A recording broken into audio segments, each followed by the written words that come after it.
in the past, and what do you all think about that, and is there any importance to it? Well, the second sphinx to me is a significant discovery. If the data is accurate, I had a chance to interview Filippo Biondi just about maybe 3 weeks ago on my podcast. Great scientist, I love his work. I've studied his research. I've delved into it. Does it mean that we're 100% accurate on everything? Maybe not. But I'm pretty convinced that his work is pretty accurate. And some of the discoveries that he's found there at Giza and the surrounding areas, and also in reference to this potential location of a second sphinx, to me is very intriguing. I looked at the data extensively, I researched it, and when you look into the past, you discover that there typically always was two sphinxes. And so it wouldn't surprise me if there was a second sphinx. And with the damage and the destruction that happened within that region, specifically there at Giza, and I think that whole destruction was due to the Younger Dryas, which Randall Carson talks about all the time. I think that giant ice sheet above Syria just melted on that impact and just flooded that whole area. You can kind of see the erosion inside the Sphinx enclosure. And so that means that imagine water moving at, an incredible rate of speed and kind of just pummeling everything in its path. Maybe the second area was overrun by a lot of flowing water, mud, an extensive amount of erosion. So it's quite possible that that location is the second Sphinx. I would love to go back. I'll be there actually in about maybe 5 weeks or 6 weeks. I'll be back in Egypt again. And I'm going to go back to the exact location where we studied and did the research, and where Filippo Biondi and his team used the SAR scan technology, synthetic aperture radar, to potentially pick out the site. And I'll be there with Mohammed Ibrahim in person, kind of investigating and doing some field research. And I hope to bring something back by the time we meet again in Austin. Sweet. Thanks, Billy. I have not interviewed Filippo, but I've been following it closely, and I won't comment on whether I think we're at 105% or 60%, but I will say that I think we live in a really exciting time where technology is advancing very, very quickly, and I think that in our lifetimes, we're going to see a tremendous amount of discoveries like the one we're talking about right now, and they're always going to make us a little bit uncomfortable. Some of them we're probably not going to be able to prove, but especially with AI coming, I think maybe in the next 10 years, we'll see people deciphering Rongo script. We'll be seeing all sorts of stuff happening. So I think that's a good thing for this space, for the work that we're trying to do. I would much rather hear people debating on the internet on whether there's a second Sphinx, if that discovery was real, than talking about what kind of TV they want to buy next. So I think this is all good. I would like to see the people in this community encourage each other and be open to these ideas. And if they get proven out, that's amazing. Looks like we're going down the line here. I got one word: dig. I think really that's the only way we can get the full answer right. But I'm one of these guys who I'm excited about the possibility of a second Sphinx. I mean, people have theorized about this for ages with the two Sphinxes on that dream stela, and it's fascinating to consider. The one thing that gives me, pause is these images floating around on X of the 1929 photo versus the 2021 photo, where the 2021 photo shows this supposed sand mound. And then the 1929 photo, it's almost the same aerial shot, probably taken by a blimp. There's no sand mound there. So you kind of go, wow, what happened to the mound, right? Was it because we know that there was so much archaeological excavations going on there in Egypt in that late 1800s, early 1900s time period? If you look at the old photos of the Sphinx, it's almost covered in sand, right? And around the Great Pyramids and all the tombs, so all that sand had to go somewhere. And so they were making these long piles you can see in photos. So did they just miss that there was something under this one sand spot? I guess that's a possibility too, but dig, baby. Obviously, digging would be the easiest way to find out. I'm pretty skeptical of the complete accuracy of those scans because they are using AI. What they're doing with synthetic aperture radar, and this is important to note. You go back to the 70s, they would use those exact same radar scans, and they would have things were fuzzy and they couldn't make out any detail. And now, thanks to computers, they can get this down to like 2 centimeters from space. So using AI, it does make sense that they could, find out more. Also, AI gives us 5 thumbs on when it makes art and stuff like that. So, but myself, when I see the Dream Stallion, see the second Sphinx, and study, Egyptian myths, I think the second Sphinx is in the sky. I think it's Leo. I think that it has been for a real long time, not just 10,500 BC, but even in dynastic Egyptian times, during the time when the Nile was flooding, the Sphinx would travel right across the sky at night. So it was something the Sphinx brought life. So I personally I wouldn't be surprised if there was all kinds of cool stuff where it's said to be, but I think that calling it the second Sphinx is a little premature. But I would definitely have to agree with Derek. It's not hard. In Egypt, it's impossible to do anything, it seems, yes. I think we're micless. Thank you. You do like too, I'm sorry. Here. Thank you. Well, I think what Filippo Biondi has opened is fantastic, the debating about the possibility of a second Sphinx. I agree with Dan. I think that it's either in the sky or perhaps, because you see it on the Dream Stella, if there is a second Sphinx, it should be astronomically aligned with the Great Sphinx.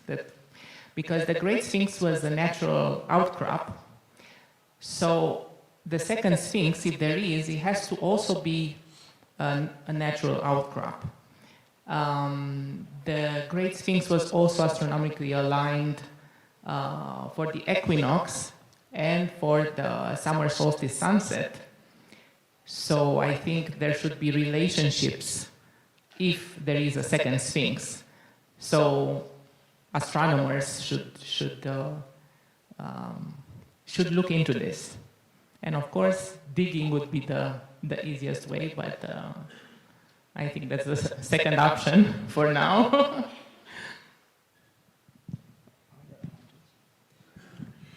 Sorry, I was just making sure you got a mic. So, I think the likelihood is that if you look at the photos from the early 1900s, the fact that there's not a mound there, but there is a mound there today, it's basically an impossible obstacle to explain away. That said, I think that what those guys are doing is it's some of the earliest chapters of like independent people being able to scan archaeological sites. And I think that LiDAR, GPR, et cetera, all these other forms of technology that independent people are going to be able to use to study archaeological sites is the way forward. So I think I'm going to echo Ms. Copperfield and say that I think these conversations are much more constructive. I like to see people talking about this rather than like the secret lives of Mormon wives or something, So I think that there are other things on the Giza Plateau that are going to be discovered that haven't been discovered. And the Giza Plateau will bury things just like that. There are mastabas that in the southern fields, we have entire maps written out of the interior and the exterior of the layouts when they were excavated over 100 years ago.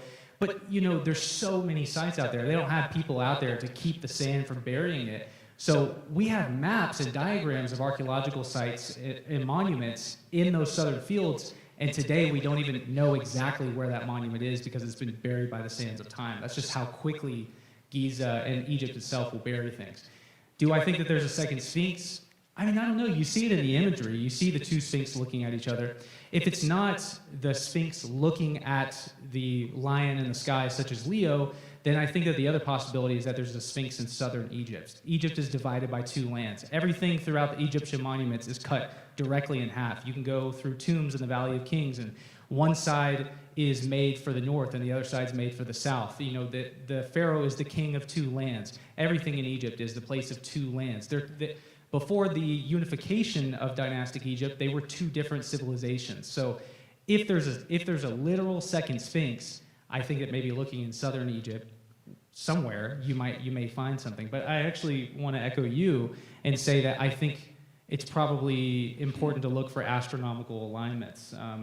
You know, these monuments are encrypted, like the cosmos is built into these things, right? So, yeah, I mean, I think that there's a possibility that maybe if there's a second Sphinx, it's meant to mirror the northern Sphinx, so maybe it isn't a natural formation that's like modified into a monument. They could have just made another Sphinx, and maybe it's somewhere there in southern Egypt. But yeah, so those are my thoughts.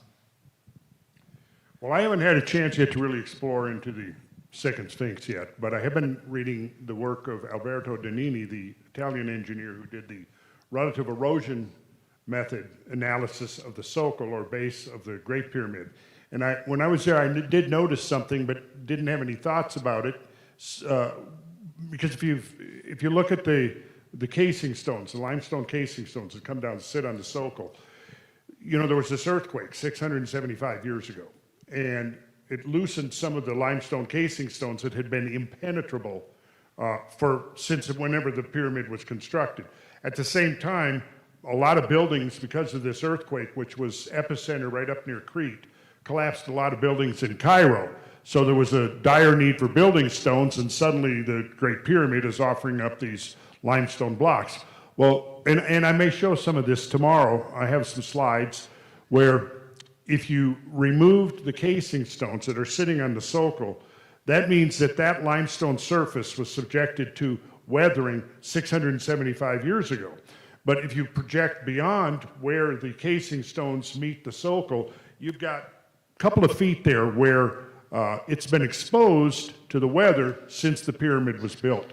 And so Danini saw this, noticed it, grasped the significance of it, so he did 11 points around the base of the pyramid, analyzing the difference between the pitting or erosion in the limestone base that had a known date of 675 years compared to the date of the exposed. And he came up with a wide range of dates, and he used a statistical method. He describes it in his paper, which actually may not have been published yet. Anyways, what he comes up with is a mean date of 25,000 years for the building of Khufu's pyramid. And which I thought, that's interesting, because that's within 1,000 years of being like one traditional great year ago, one full precessional cycle. Now, he didn't mention anything about that, but I did notice that actually one of the dates, or maybe even a couple of dates, came up over 30,000. One of the dates was close to 40,000 years. But so he did this statistical analysis, which he describes in the paper, using this relative erosion method, or REM, and came up with a mean date of 25,000 years for the building of the pyramid. And having studied some of the specifics of the rates of limestone erosion, that makes perfect sense to me, because, and I'll show a slide tomorrow, you'll be able to see the very distinct difference side by side between the erosion that we know was 675 years old and the erosion that is obviously much older than that. So it's clearly there's, you know, new discoveries happening that are opening the whole discussion about our past. And I think we're kind of in I've been talking to several people here today, interestingly, about this idea that, in fact, I forget who it was, somebody showed me the slides that they had taken from Easter Island with the, if you're out there, raise your hand. Sorry, I don't remember who it was, because I've talked about 50 people here since I've been here. Anyways, the interlocking stonework, the megalithic stonework, is so similar to what you see at Sacsayhuaman and Cusco and stuff. And you go, okay, so it doesn't seem like it could be dismissed as coincidence. And when we're getting this, you know, getting data on all of these sites from all over the world, my own studies and research convinced me that over at least 4,000, 5,000 years, at least within the historical framework and around the geography of the entire planet, we had groups of these builders who were working from a common template that involved the linking of earth and sky, and that there is a very sophisticated advanced science involved in why they were doing this. And it probably was, the purpose was, it was a type of the technological support for an ancient civilization that probably went through several episodes of destruction. And when we see some of the structures from within the last, say, 4,000 or 5,000 years, I think we're seeing possibly an attempt to resurrect some aspects of what I sort of think of as an ancient machine, in a way. And when we look at these monuments and we look at the specifics that link geology, mathematics, astronomy, all of that, and you put that together, it's too consistent around the world to be say, okay, this culture just came up with this independent. And then, of course, you tie that in with the legends and the myths, which all say the same thing. Whether you call it the gods, or whether, you know, one of the places I used to hike in North Georgia is called Blood Mountain, and right at the trailhead, there's a sign. And the sign talked about the Nunahai, who were these godlike people to the ancient Cherokee that lived there. And the literal translation of the Nunahai was the people who could travel anywhere. And that's a very consistent theme that we find throughout. I think possibly one, and I'll quit rambling here, but I think possibly one explanation is that we know now, indisputably, there have been a series of great convulsions and catastrophes in the history of this planet, and that have gone very far towards erasing what was here 15, 20, 30, 40, 50,000 years ago or longer. And is it possible that there were groups that specifically planned to be able to survive catastrophes and preserve knowledge, preserve wisdom, preserve science, preserve art, all of the things? And I think that we're coming very close to having to say that's the only explanation for how this works. And these people preserved the knowledge of what has been lost to us, and we're now perhaps in a position where we're about to see a major revival of what has been lost for thousands of years, and be able to put the pieces back together and see something that at this point we can barely even imagine, our own past.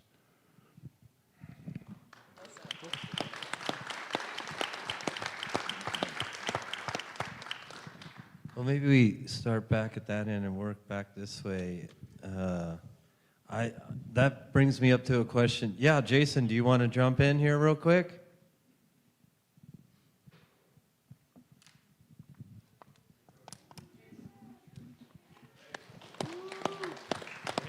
Sure. So based on the Sphinx question, the second Sphinx, I haven't dug too deep into the research on that, so I can't really speak intelligently on the second Sphinx. It wouldn't doubt me that we would discover such a thing in this time in the human history.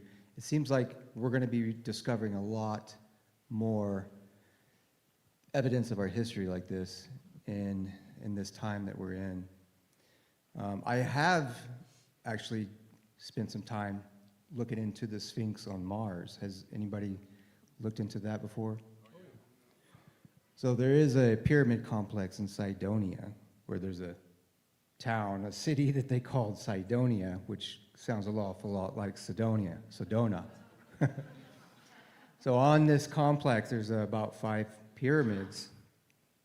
And next to the pyramids is a Sphinx. Well, Dr. Hoagland puts a big presentation on this, and it appears to be a Sphinx, but not like the ones we see in Egypt where there's a half man with a half head, or a half lion with a half man, a man head, so it's a half lion, half man. But when you look at it on Mars, you're looking down, and from the satellite imagery, the Sphinx is split in half. So on this side of this face, it's a human, but on this side, it looks like a lion. So you got to flip the picture in half to really see it. So that's what comes to mind when I hear major discoveries happening around the world right now. You know, there's going to be a lot of things that are going to be blowing our minds. So it's a very exciting time to be in right now. Thank you. Very cool. Well, you know, when you brought up, Randall, about how there were builders possibly working from a similar template and traveling all over the world, it reminds me of John Michel's The Re-Enchantment of the Landscape, when the landscape is wiped out or is a wasteland. Could you talk about that a little bit, since we're on this topic of Cataclysm? And Sure. So what Robert was just talking about, I think, is most succinctly codified in the stories of the Grail. And I don't know how many of you ever immersed yourself into the Grail stories from the High Middle Ages, roughly from the late 1100s to the early 1200s. It was about a 50-year period where most of the Grail stories were set down. There was probably at least a good 25 or 30 of them, depending on which ones qualified. But essentially, it describes the quest for what, in context of the whole storyline, is the antidote to the wasteland. And the fundamental secret of the Grail being that the king and the land are one. And if the story, whether it's whether it's Arthur or Anfortas or the Fisher King or whoever the identity of the king is, the king has been wounded and is not healing. The king is ill and not recovering. And the land round about has been laid waste. And the quest for the Grail seems to provide the antidote not only for the ailing king, but for the ailing land as well. And I think that was an important insight into what I would think of as the sort of the technological nature of the ancient knowledge, is that it's a universal system of healing that can not only heal the human species, but heal the land as well, that has been desecrated by these cataclysmic events. And I think essentially that's the fundamental idea behind a lot of these stories, because the idea of ancient cataclysms, whether it's by flood or by fire, are universal. And you have to kind of sift through the whole spectrum of traditions and sort of begin to connect the dots, because there's no one source that tells the whole story. As you probably well know, Billy, in your research, you have to go to multiple sources, and because for thousands of years, a lot of this knowledge has been dispersed. And that's what makes our time so unique right now, because we're in a position where we can really start connecting things in a way that even just wasn't even possible a few generations ago. And it's revealing a whole deep, complex history of this planet and our presence on it. And but there's also the problem that we again find in a lot of the themes, is that there's a resistance to the revelation or the disclosure of this knowledge. And we find that there are factions within academia, within the establishment, that would just as soon see these kinds of discussions go away. Because, and if you remember I don't know how many of you read some of the criticisms that came out in the aftermath of Graham Hancock's Ancient Apocalypse. I sifted through those very, very in detail. And what I came away with was none of them from the mainstream media had any basis. There was no actual refutation or rebuttal. It was all name calling. And it was, Graham Hancock is a conspiracy monger. And I even read things like, well, if you believe Graham Hancock's story of, of an ancient civilization, you might think that scientists are lying. In fact, you might even think that politicians would lie. I mean, that was literally in one of the, and I'm going to put together an essay on that very soon and probably do a podcast, because what it shows you, though, is the resistance to this kind of opening that's happening has no foundation. And they kind of know that. And I think their desperation is starting to show. And it cuts across the whole spectrum of ancient history of academia, what's going on in, politics and foreign policy. All of that is linked together, and it is a house of cards. And they're afraid that if we start asking questions about our own past and that maybe we've been fed a sanitized version of history, that the whole house of cards is going to collapse. And it will.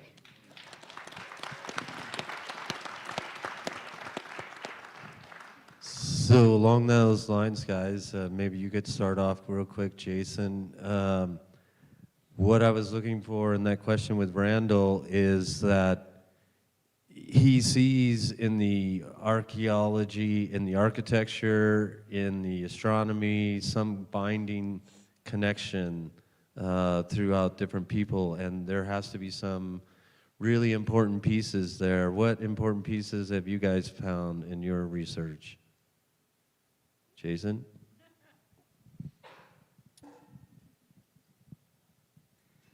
Well, on the lines of connecting the dots with all the sacred sites and the temple places around the earth, there seems to be a consistent pattern with these sites where they place them, for one.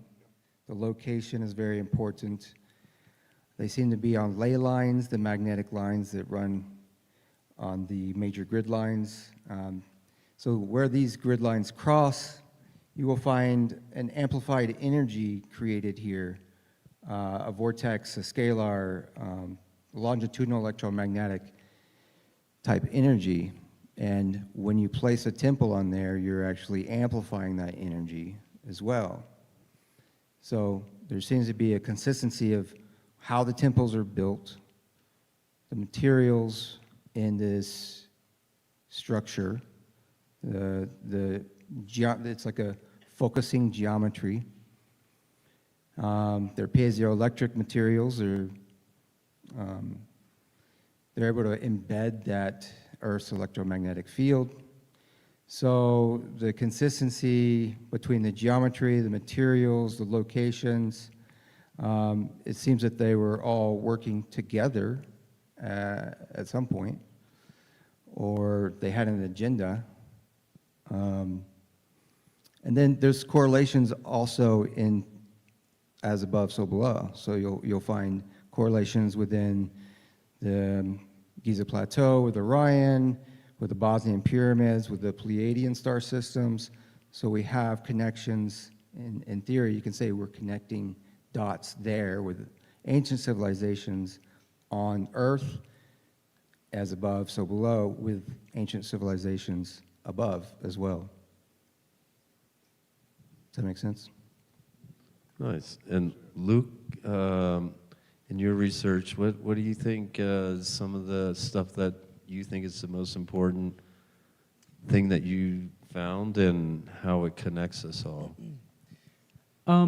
Well, I think that something huge that we're going to see in the future is independent, like forensic archaeology in a way.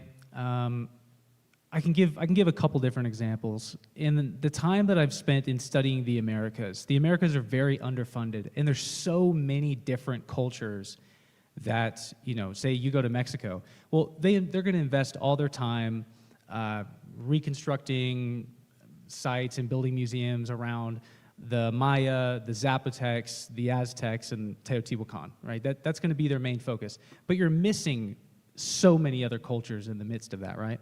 And so at these sites, they go and they'll excavate a site, they'll pull out a bunch of artifacts, they throw the artifacts in the museum, and you have a few scholars that spend their time studying these sites, but it's not that many. And there's so much room for, and that's just Mexico, not Central America, South America, and even North America. The mound builder world is so overlooked, and that is a consequence of colonialism. It's a consequence of the early colonists making the continent seem like it was this vast uninhabited land that could just be run over for manifest destiny. That's why that happened. But the consequence of that is still 200 years later, people don't even know anything about the Hopewell or the Adena or so many other ancient cultures of North America. So there are all these places for people who are interested in the ancient world, people maybe like me who have a degree in anthropology, but I never went to work for a university, where I can notice something, like a pattern between artifacts that are kept in these museums and historical record, and I don't have to ever go excavate a site. I don't have to get a grant, but I can connect these dots between different archaeological sites. One thing in particular, the thing that I did recently was I traced the historicity of the fact that there were jaguars here up in North America, and we know that they were here in Arizona, but all the way out where I live in North Carolina, from 1680 to 1709, they were documented by 2 different explorers out there. There's no paper that's put together on these worlds of the Americas right now. I know that's not archaeology; it's like paleontology or wildlife history or something like that.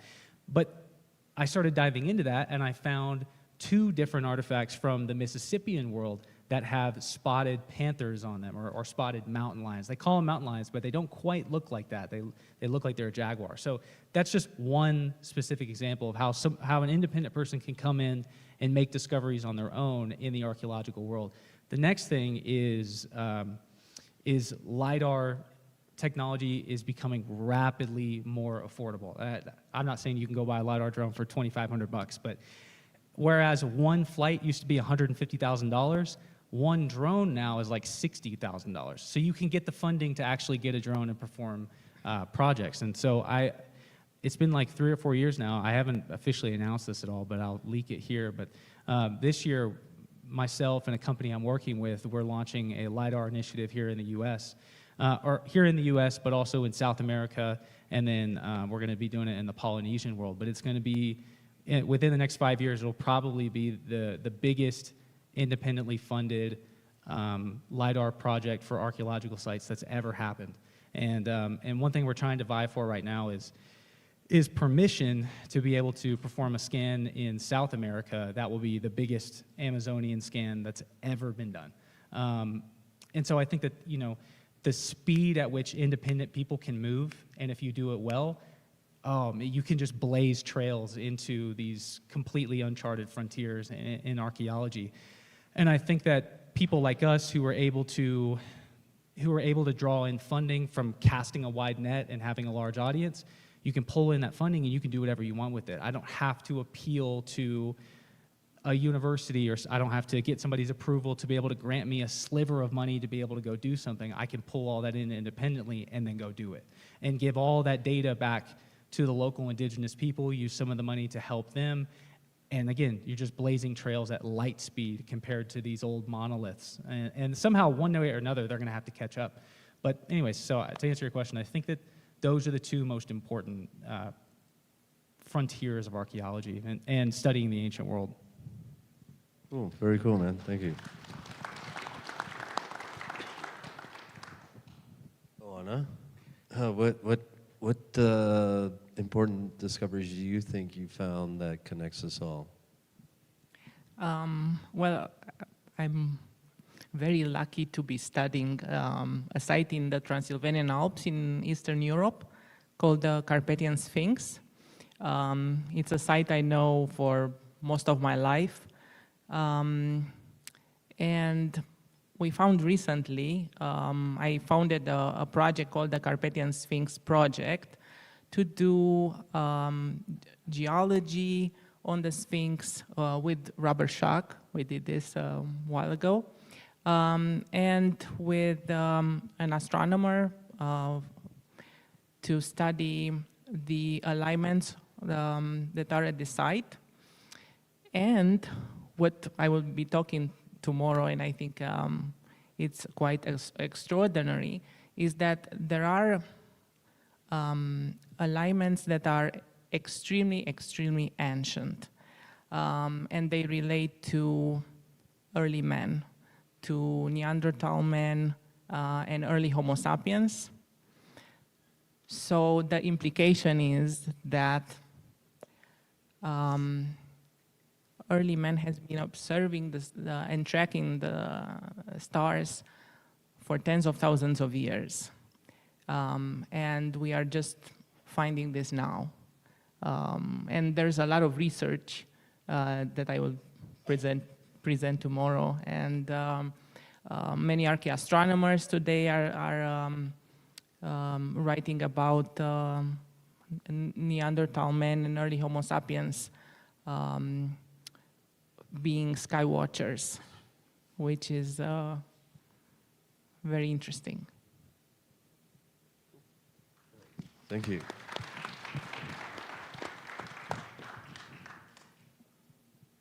Same question for you, Dan. Okay. Well, I'd say first of all, these things aren't my discoveries, so I don't want to be like laying my claim on these. But like, if you haven't seen the Master of Beasts imagery, where you've got usually it's a woman, but it's got a beast on either side and frequently flanked by being held. This is something you see on both sides of the pond. You see certain styles of the metal clamps that were used in stone megalithic structures to hold them together. You see certain styles of these clamps that are used that seem very much the same on both sides of the pond, especially when they're used. As a construction guy, I look at it, it just looks like you put a wire, you staple in a wire, you go every 4 feet, and it's the same kind of thing. We put a clamp here, we put a clamp. It seems like it was standard operating procedure, not just done on a site-by-site basis. There's the navel holding statues that you see on, again, all across the ancient world. You can go to pretty much any island anywhere and you'll find that Easter Island kind of, Göbekli Tepe, kind of in Sardinia. Anywhere you go, you're gonna find this same kind of thing. There's a lot of little things like that that you see as above, so below. I mean, this is something that you see in South America and you see it in Egypt, the same mentality going into things. But I also want to say something really quickly to address a little bit of what Jason said and what Randall said. And, you know, you would normally say the resident skeptic here, but I think me and Luke could probably arm wrestle for that spot. But as you know, a lot of people will really just dismiss things like life on Mars or a civilization on Mars coming before us. And you know, if you really think about this stuff, it's absolutely absurd that if you believe that there's life out in the universe anywhere, if you believe that there's probably another civilization out there in the universe, the odds of it being in our solar system right across the street from the planet that has things that could potentially survive and be viable, an interstellar voyage like tardigrades, the odds statistically are much higher that it was on Mars than it is on any other given planet. And that's from a skeptic's perspective. And I would say the same thing when you start looking at ley lines and stuff too. You know, crystals are a thing that a lot of people really kick the tires on. Oh, it's just a bunch of woo.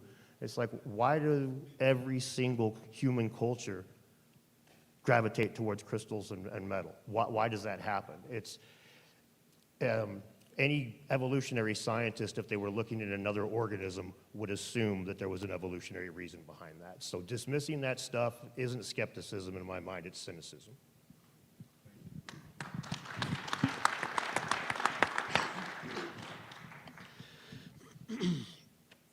That was great. Thank you. Choked me up.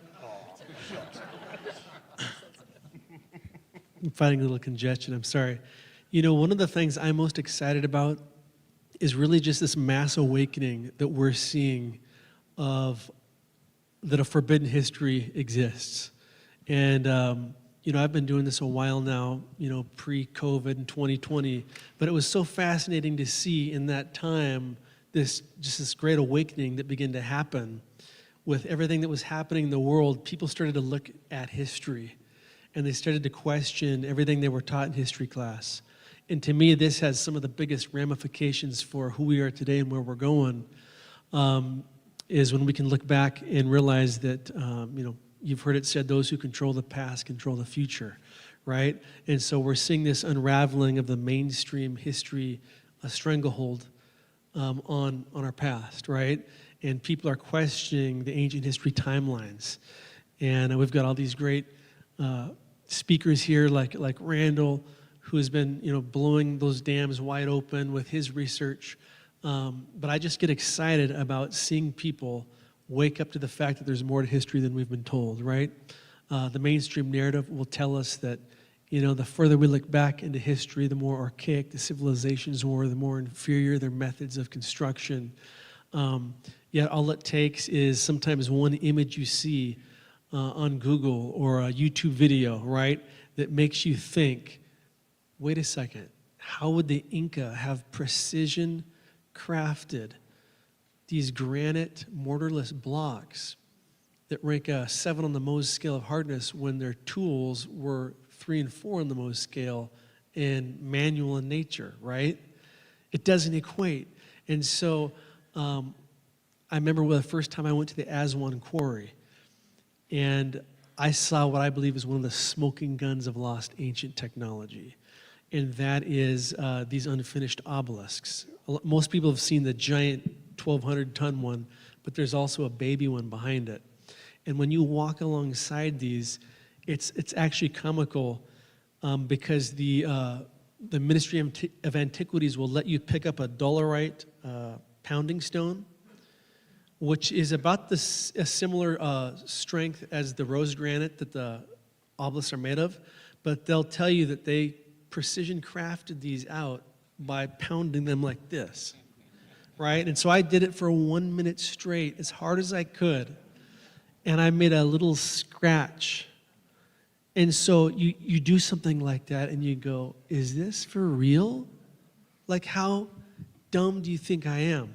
And then so when you get around those obelisks, you see 1 meter scoop marks that go all the way around from the top of the rose granite bedrock down underneath, and then it pulls out. It was the evidence of some kind of ancient device that they had that was literally scooping it out in 1 meter sections all the way around.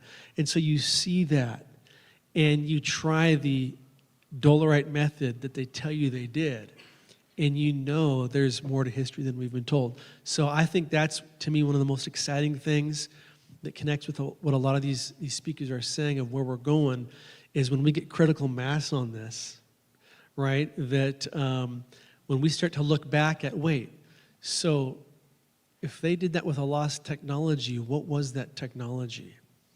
You know, because I think that's what they're really scared of, that we will try to harness that technology again, because that would put a lot of people out of business, you know, when you think of free energy and you think of this kind of stuff. So I can't wait to share with you what I've got tomorrow. I've got a huge slideshow, so don't miss it.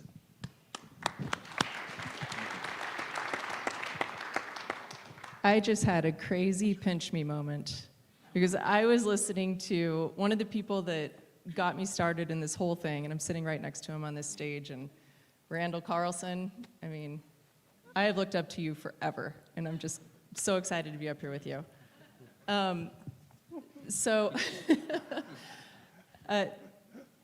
The thing I sort of focus on with my work are sites that nobody else is paying attention to. And I'm willing to go really, really far and dig really, really deep to investigate these sites. So just a couple of weeks ago, I was in Easter Island, and there's a 13-mile hike you can do up the northwest coast of the island. There's no roads, there's no trails, there's no guides, there's no fences, and you really just get to boots on the ground, explore this stuff. And there are rock walls, stone walls, precision megalithic walls on the northwest coast of Easter Island that look just like the famous one on the south side of the island that nobody talks about. You know, I just recently went to the middle of Thailand, and there's a pyramid there that was just unburied 20 years ago. So I go to those places and I uncover the story. I love going very, very deep into archaeological reports. If they're in another language, that's even better, because I feel like I'm just on this like crazy exploration mission. And my point is, I think if you have 10 sites around the world where things look the same, you see the same clamp marks or stone carvings or what looks like technology, that's interesting. If you see 100 of these sites, that's pretty compelling. But if you're able to put together a portfolio of 1,000 of these sites that look the same all over the world, in every country, or almost every country, it becomes inarguable. And I think it's one of the things that I love to do is go explore these things. I'm going to talk tomorrow about all of the things I've uncovered in Cambodia. Lots of LiDAR stuff, super, super interesting stuff going on there. So that's what I like to do is say, gosh, that looks a lot like Sacsayhuaman, but it's in a place that nobody talks about. So anyway, that's my 2 cents.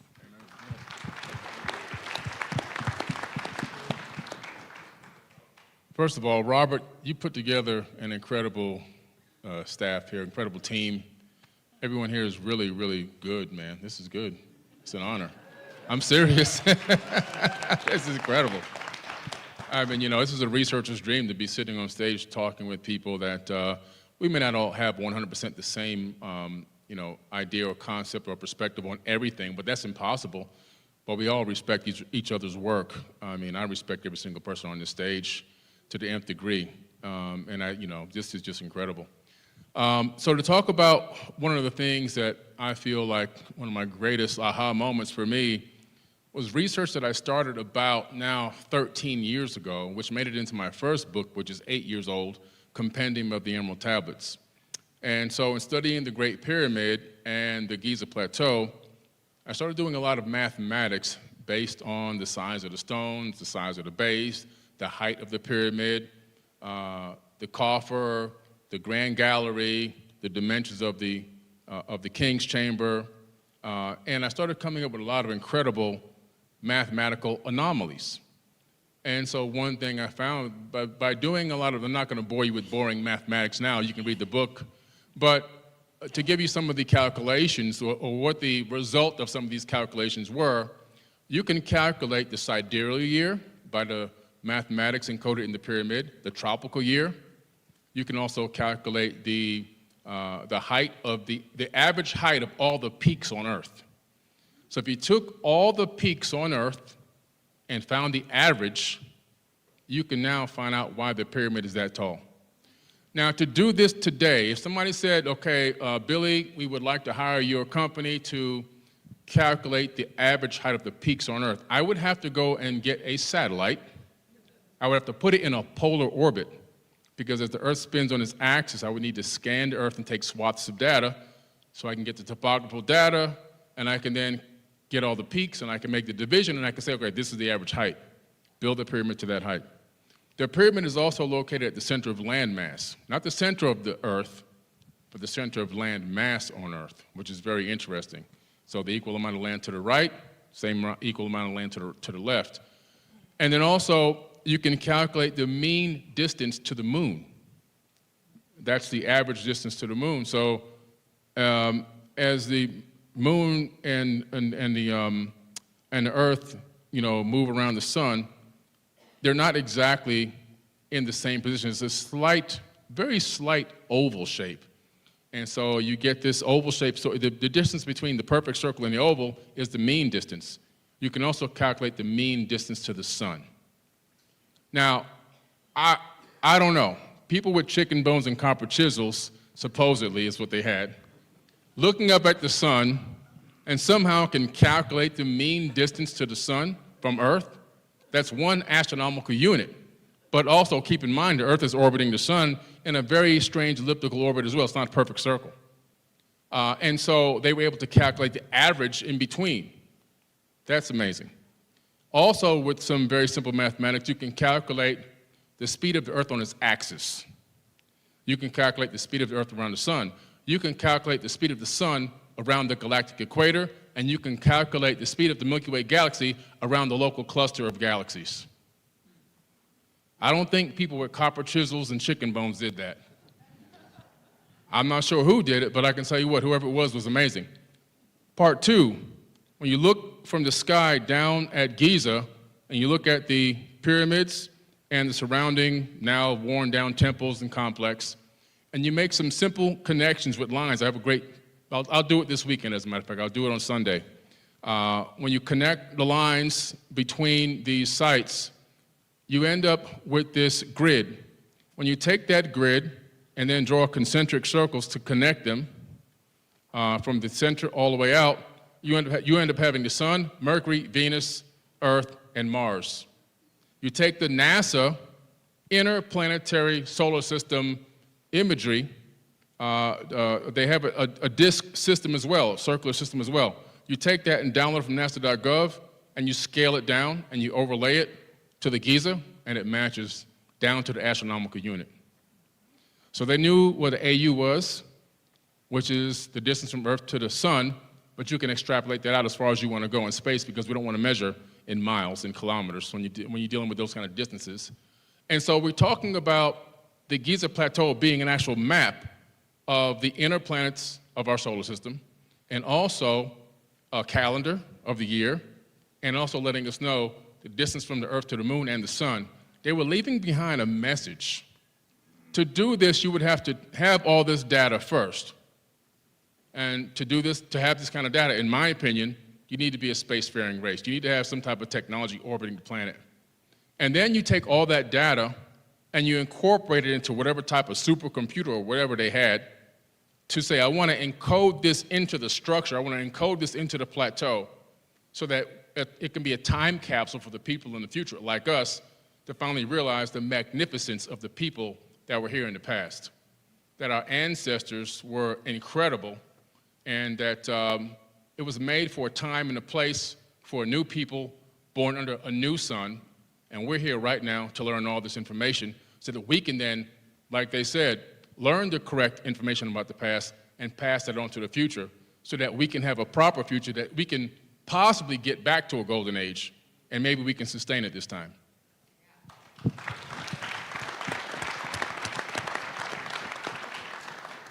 Thank you, Billy, and thank you all, because all of you and your hard work coming together here enlightens these little crevices and corners that, you know, is either hidden from us or kept from us or not taught to us from when we're young. So appreciate you all as well.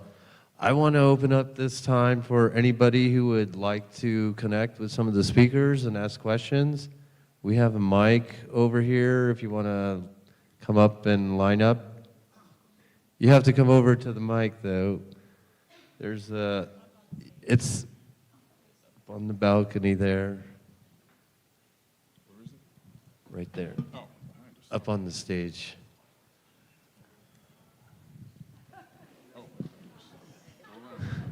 She's going to cut right in front of all of them. Look at that. That was hot. Wow. Is the mic And that on? big guy, he was struggling. She beat him to it. Did you see that? Test. Okay, it's on. So this question is sort of on topic and a little off as well. Recently, there have been these spheres falling from the sky, some in South America, and they're called boogospheres. I don't know if any of you know anything about them. They're about this size, made out of metal. They have what looks like a circuitry on the top of them. Around the outside of this circuitry, coming down like maybe at 20 degrees, there's language, ancient script, and then there's really interesting geometries, sacred geometries etched and carved on them. I'm wondering if any of you have any thoughts on that. Thank you. Well, I'll take it first, if anybody. I interviewed Dr. Stephen Greer several times on this. It's the only research that I've got into it. So Dr. Greer, if those of you who don't know, he's a researcher into ufology, and he's brought forth a lot of whistleblowers over the years, former military and military security and aerospace engineers and even nuclear scientists. And so he's been kind of at the forefront of a lot of this stuff. And he was invited to go down and take a look at the boogosphere in person. He had it, right there on the table where he could touch it. According to him, and the study that's been done, and according to what he said, I have never seen it, I've never touched it, but it is a real device. That the seams on this thing are so well connected that it's almost indistinguishable where the lines meet, and it's almost blurred. Like, it's made in pieces, but you almost can't tell that it's made in pieces. Kind of like, what's that Egyptian There's an Egyptian mask of Tutankhamun. What is it called? It's so stitched together, so seamed together so well that they had to do a CRT scan to see where the seams were. I forget the exact one it's called, but it's in the Cairo Museum. But anyway, it's like that. It's so close that you can barely tell where the seams of this thing are. And according to him, there's some type of resin on the inside, and they're trying to research what this resin is. And that chip on top seems to be some type of technological piece, and the writing has not been deciphered yet. These things, well, that one particular, it was flying, and it got too close to some power lines, and they believe it had an overload in some way, and that's what brought it down to the ground. But there were 16 of these things, not just one. So there's multiples of them, and I asked him, I said, what do you hypothesize it might be? And he hypothesized that maybe it could be some remnant observation drone from a different time period, or maybe even from this current time period. By who? We don't know. Could it be Earth-based? Could it be another species trying to peek in and watch and see what we have going on? Could it have been some remnant ancient technology that has been reactivated in some kind of strange way? Nobody really seems to have any real answers. It's still being researched and investigated. It's in private hands right now, so it's not in any military hands. But the question mark is still out there. We don't really know. I don't think anybody really, truly understands exactly what it is yet. But I'm just hoping that we get some more insight, whether we know it's man-made or not man-made. I'm looking forward to more information on it. It's gotten heavier, too. Yes, I'm glad you brought it. It did get heavier. When they weighed it, when they first got it, they weighed it. And after some time, the weight increased. So the mass increased. Well, that would be evidence of the reduction of gravity, or the anti-gravity piece inside of it may be malfunctioning, because maybe it was, the hypothesis is maybe it was slightly lighter because anti-gravity was still operating in some way on the inside. So even though it wasn't floating and flying, it wasn't its true full ground weight.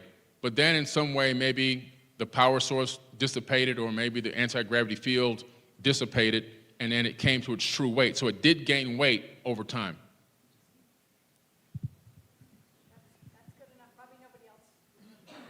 Well, I will add one thing to that. I haven't studied into it a lot, other than I read one paper on it that was talking about, it was a series of 3 concentric spheres. And the ratio of the spheres in this one paper was 4 to 3 to 2. And I immediately recognized that because I've worked with the team that's experimenting with the thunderstorm generators in India right now. And they seem to be most effective when it's 3 spheres in the ratio of 4 to 3 to 2. And seems like one of the effects of when these things are active, there's no moving parts in them, so I don't know if I'd call them a machine, but it has to do strictly with the geometry. And it's a way of amplifying the effects of plasma energy. And one of the byproducts of this is that it seems that there are effects of direct energy to matter and matter to energy conversions taking place. So if you have energy to matter conversion, that could potentially explain why it seems to exhibit an increase in mass. But yeah, there's some really interesting technological stuff going on now, and that I think is going to shed light on how the fundamental workings of an ancient technology. And these things, I have no idea, like with Billy, I have no idea what they are, where they came from, what the story is behind them, but that was the one thing that I noticed that seemed to be significant. And 432 is one of the fundamental Vedic building block numbers of creation, right? And we find it in the pyramid. Billy, you might know, the pyramid is a very, very close scale model of the northern hemisphere on a scale of 43,200. That's right. I mean, literally almost within a few feet. Mm-hmm. And something else that as far as the thunderstorm generator is that you've got spheres, almost like dumbbell looking, 2 spheres connected by cylinders. The cylinders are in that same ratio, and you have plasma moving. It's an energized argon gas that's moving through here, and it's creating these plasma structures. And it seems that plasma is affected by certain frequencies that induce a sort of spontaneous coherence into geometric forms. And I think that could possibly be where the direction we need to be looking, because, I mean, it's the number. When I first got aware of this, I was told by the inventor that, that he had seen a video that I had put out maybe 14, 15 years ago talking about sacred geometry, and he utilized those geometric relations and found that there were effects. And so if we're in, you know, looking at temple architecture or, you know, any of the geometry of these structures, because they all display very consistent geometry relationships, square root of 2, square root of 3, the golden section, you know, these cosmological numbers, 432, 792, 864, 217, over and over and over and over again. And we find them embedded in sacred writings, in the descriptions of the metaphorical temples, the holy city, etc. And so one of the things that really caught my attention was that when you introduce this argon gas into these spheres and it starts whirling at a credible rate of speed, and then it's passed into these cylinders, and it's way too complex to try to explain what's going on there. And there are those, you know, Bob Greenier's work really sheds light on that. But one of the things that I thought was pretty interesting was that if you imagine a sphere, and imagine you're intersecting a cylinder into a sphere. You have to cut a hole, right? Well, now what you have is a sharp edge that if you look right at the transition from cylinder to sphere, it's almost a right angle. Well, that introduces turbulence into this whirling plasma and prevents this vortex coherence from forming. So experimenting with transition angles between the spheres and the cylinders, the one that seemed to be the most efficacious was about 51.85 degrees. So take that for what you will. And does that tell us that somehow the pyramid was involved, at least Khufu's pyramid was somehow involved in some kind of a plasma technology? And I think the answer to that could be yes, because there's other evidence that suggests that moving water under pressure has plasma effects. And we know that all the sacred sites are connected with water, particularly subterranean water, oftentimes water moving through fault lines, opens up all kinds of interesting possibilities. So I just thought I'd throw that in. And just So really, look into the Vedic numbers, the cosmological, the Kali Yuga, 432,000 years, the Maha Yuga, 4,320,000 years, the reigns of the Sumerian kings, 432,000, over and over. It's the cycle per second frequency of the note A in the ancient Dorian system, 432, 864. So somewhere in that, and I haven't got those pieces put together yet, but somewhere I think that's the direction we should be looking at. Very quickly, I don't want to monopolize this, but I'm talking to Beckett and Trent. We've been having some very interesting conversations about the ancient mound structures in North America. And I got to say one thing about that. That's what, like Luke just said, it's one of the very overlooked systems of this ancient sacred architecture, and most people don't understand the incredible scale of the phenomena before, like Luke was saying, was been overwhelmed by colonialism, which meant agriculture, railroad building, road building, urbanization, all of that stuff, which has erased, what, 90%, you think? Something in that. But we have surveys, and over the last about 4 or 5 years, I've been collecting every single thing I could find, written surveys, most of it going back to pre-Civil War, the few decades after the Civil War, to put together as much information specifically as we have about the mound culture. And in my building work, I do 3D computer-aided design. So I've started doing 3D modeling of some of these mounds that are now completely non-existent. And I'm thinking all this time I'm doing this, I'm thinking, God, what we need now is some really detailed LiDAR surveys to recreate this incredible, monumental phenomena of the ancient mound structures that ranks right up there with anything else that any culture has done. I may talk about that tomorrow. I'm trying to figure out, I'm only got, how much time do we have tomorrow? But anyways, we're in discussion about that, about creating models to show people this is what used to be here. If you're doing that, that's this LiDAR project, at least part of it is, and I am so sorry, we opened up Pandora's box on your question. I promise we will keep this concise for everybody. Mouse. Oh, there's a mouse? Yeah. It's okay. Wow. Not an ordinary mouse. So, but that is, we've just gone way out in left field, but that is something that we're working on is rebuilding models, and that would be something very interesting to give over these models to you, because you can have, this LiDAR that my team and I are going to be working with, it is precise down to the size of a golf ball. So you can, it's an incredible technology, and we scanned Moundville recently, actually. Yeah. We found an archaeological site south of it. I shared it with some of you guys. If any of you guys want to see this monument that we found south of Moundville, I'll show it to you. Anyways, get me off this mic. I've got one thing to say really quick to any government agencies that might be watching. I do not believe in UFOs or anti-gravity technology. Thank you very much. Can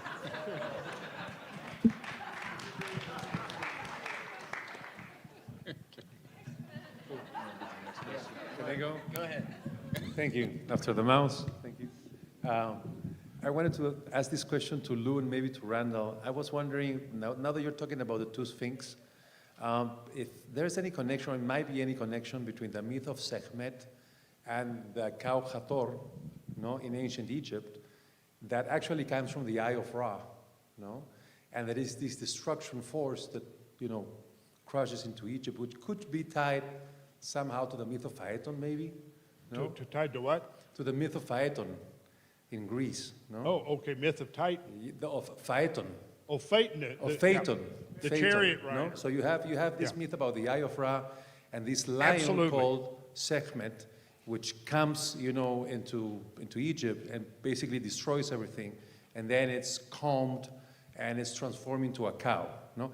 And I believe that together with Phaeton, they both kind of represent this destruction and renewal cycle that we see in so many myths all over the world. Yeah. And I was wondering, if the Sphinx is an actual marker of the equinox, and we believe in this duality of Egypt and the ancient civilizations, maybe the other potential things could be a marker of the solstice. And if you have a marker of the equinox, and you have a marker of the solstice, and you have a frame of reference, you actually have a map with a date that you can use archaeastronomy, and you can, deduct back. So I was thinking if maybe, Lou, if you think that there's a tie-in in any way between, because I think you're not an expert, you're probably, very knowledgeable in Egyptology and some Egypt history. So do you know of any, for example, that myth of Sekhmet? When is it from? Is it from Hathor, the benign form, a dual goddess, Hathor to Sekhmet. Yeah. And on occasion, when apparently we humans misbehave, Hathor turns into Sekhmet and becomes the fierce lioness god that pretty much comes down and wipes everything out. And the connection with Phaeton, absolutely. Phaeton was the, ancient commentators like Origen and others specifically say Phaeton is probably a description of a comet. So this is, and Phaeton falls from the description of Phaeton. If you read, I would recommend reading Bullfinch's Mythology, a really good exposition of the Phaeton myth. Describes, it leaves the abode of Helios, the sun god, starts transiting around the zodiacal wheel, but then the power of the steeds leads pulls the chariot out of the zodiacal belt, and it plunges towards the earth and sets the earth on fire. And we know now there are huge deposits of charcoal all over the world from the Younger Dryas event, and could be very much connected. I've been following this kind of myth, through Aruna and Surya, for example, right, in the Rig Veda, and trying to kind of map the course of the comet or the cause of the cosmological event across the myths. The most likely candidate for that comet would have been the predecessor or the progenitor of what is now Yeah. the Taurid Yeah. system of Yeah. meteors. Yeah, all right. Okay, well, so thank you. Sure.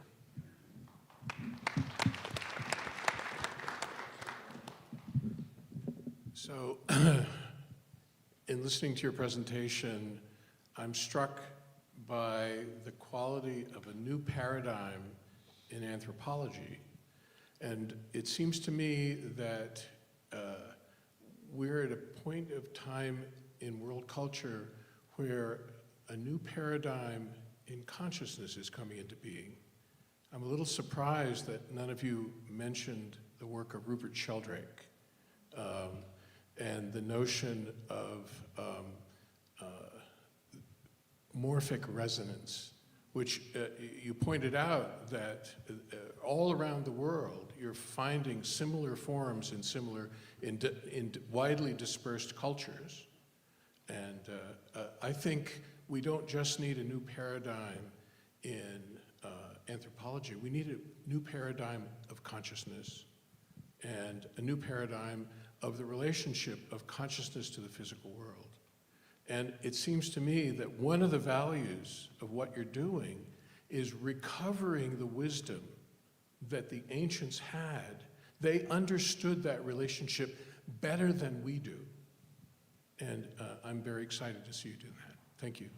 Thank you.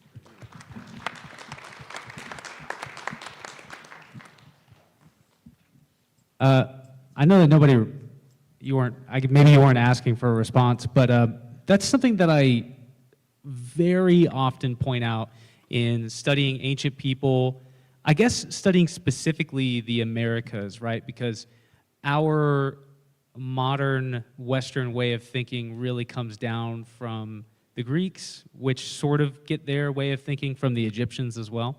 So you have this line of thought that comes from the old world over to the Western world. But in the Americas and even in the old world, you have cultures that the way that those people think about their natural world and the way that they interact with it and the way that they perceive the spirit realm is so much more profound than the way that we experience ours. I think that one of my most controversial opinions is when you're in Egypt and you're in the Temple of Luxor and you go back into that back atrium where they say, supposedly Amenhotep III, this was his place to be connected to his father Amun-Ra, which, the pharaoh is thought to be the physical embodiment of the high god of Egypt. And they say that this was his lone sanctuary to be alone with that god. When I'm standing there and I'm looking at the magnificence of this temple and I'm thinking, if that really is its purpose, or all these other ancient places around the world that were built for people to interact with beings that aren't at least here in the third dimension, right? They're accessing something else. I just don't look at all that and think that that is just completely woo-woo made up. I think it's probably far more likely that something was actually happening in those chambers, that those people really, really were experiencing something, and it changed their perception of reality and the way that they interact with the reality. You look at ancient cultures all over the planet, these amazing structures that they built in the name of their religion and their beliefs in the spiritual realm, whatever you may have. I just think that the way that ancient people lived is so intrinsically different than us. And I agree with our guest who came up here that one of the great things about studying the ancient world and trying to pull that esoteric knowledge back to the modern realm is that it changes the way that we see our world, and it widens our perspective. And for me, it's been the healthiest thing I've ever done, from my perspective, my consciousness, and I think that everybody else here probably agrees with that. So, I know you weren't looking for a response, but... Really quickly, if I could chime in, again, I'm pretty skeptical about things, and spirituality tends to be one of them. But I was having a conversation today with a man Robert introduced me to, a man named Kevin, and he, if you look at where we are right now, like we're on the cusp of being able to travel the stars, and at the same time, we have billionaires eating babies and all kinds of just really base, gross human problems, you know. It's and every one of us has got to battle our own personal, you know, the kind of things Jesus talked about, right? And here we stand with like one foot into this beautiful golden future and the other foot mired into this monkey mentality. And if we don't find some form of enlightenment, whether it's spiritual, psychological, cultural, whatever the hell, if we don't figure something out, we ain't going to make it off this rock except for in little atoms. That's the way I see it anyway.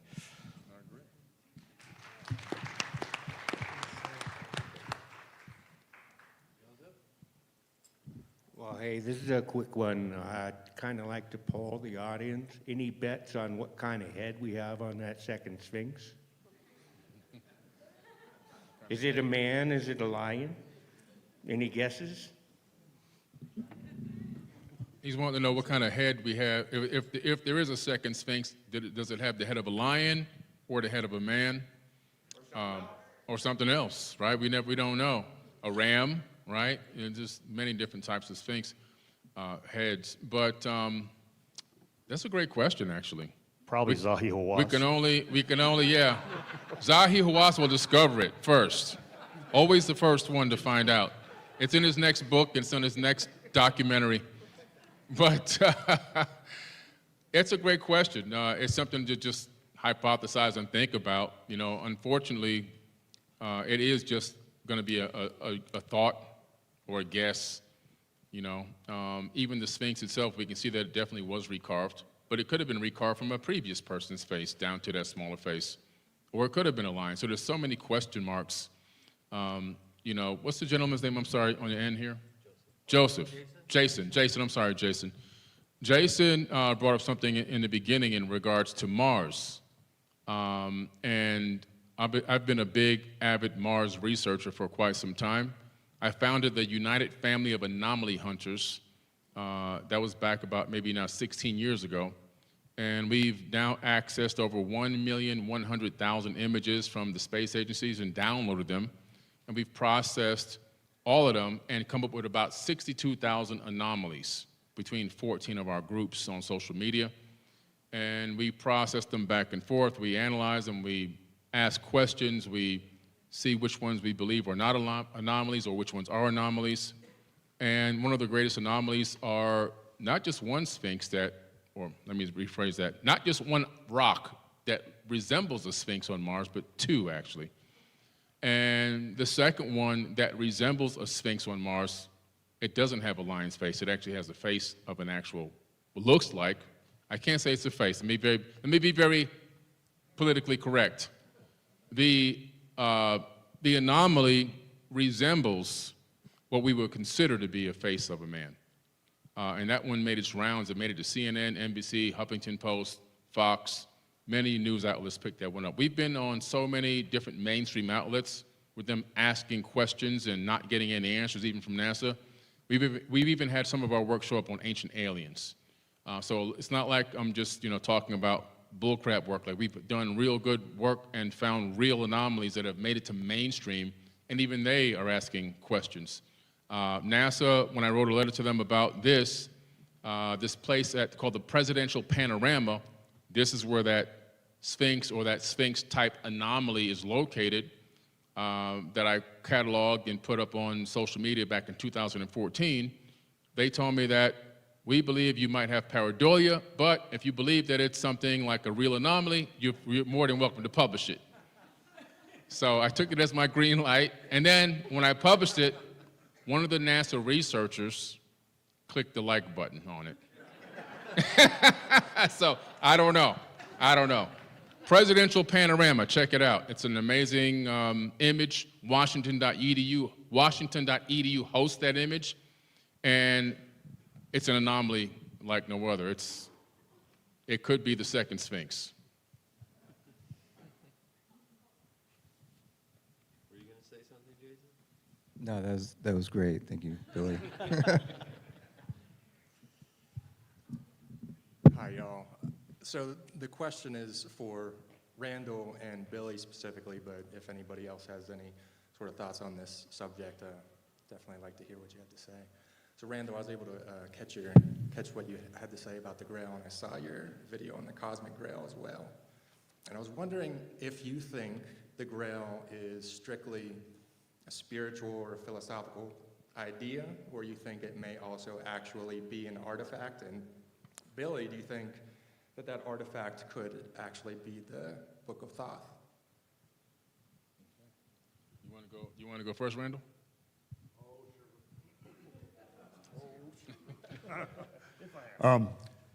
I don't think the Grail, absolutely spiritual, but we need to define what we mean by spiritual, because I think we're entering into realms where the difference between the physical and the spiritual are sort of dissolving in a way. But I think that the Grail, and you have to go into the literature, it takes so many varied forms that, of course, the most common, well-known one is the chalice.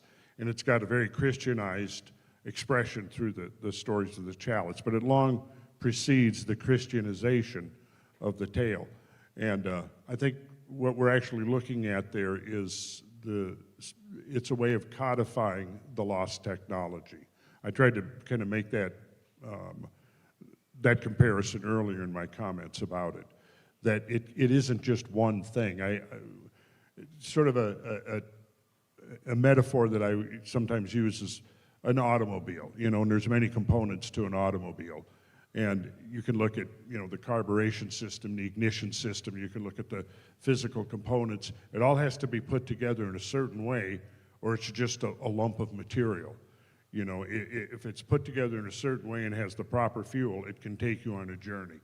But I look at sort of the Grail like that in a way is similar, because you've got many of these stories, and they all are describing and looking at the Grail from a different perspective. And sort of the metaphor, again, that I think applies, it was going back to a tradition in India where the 5 blind men, they had brought an elephant into the village, and the 5 blind men wanted to learn about this new beast that had come in. And, you've probably heard the tale. One of them is holding, feeling the ears. One of them is feeling the trunk. One of them is feeling the legs. One of them is feeling the tail. And so they each one have a different impression of what it is. Well, it's a pillar of some kind. Well, it's a big, it's a snake. They're holding the tail. It's a big, I don't remember all the specific correlations, but the idea was that then a man came along and explained to him that, no, it's all this one creature, and you're not looking at 5 different things. And I kind of use that as a metaphor for the Grail's literature, because you look at the different dimensions of it that are being described. Chrétien de Troyes describes it one way. Robert Deberon describes it another way. Wolfram von Eschenbach describes it another way. The anonymous author of Parlez-Vous describes it differently. And you're like, at the end of it, you're scratching your head, confusing, well, what the hell is it? Well, you have to put these pieces together, and I think when you put the pieces together, and in the context of the story, what is it? It's the finding of the Grail, the application of the Grail that restores the devastated landscape to health, as well as the king. The king is a stand-in for the human species. The king is always, in the ancient times, what differentiated the king from everyone else was the fact that it was the role of the king to act as the mediator between the gods and the mortals. But there was a certain capacity that had to be induced in any individual who was going to play that role, and it had to do with the sangreal, which translates in one translation as the royal blood. And I think that it involves a technology that was not only the potentization of the human blood, and then that was passed on, and then in the Christian story of it, again, if you read that, so much of it has to do with the blood, the shedding of the blood, the symbolism of the blood, and that connection of it. So what I'm thinking there is that the Grail is actually a way of disseminating a diverse demonstration of different components of the lost technology. And so you can't just read one, you have to read a broad sample of them in order to get the fact that, yeah, we can actually integrate these different symbols that are presented as representing the Grail, and at the end of that, we have a coherent picture.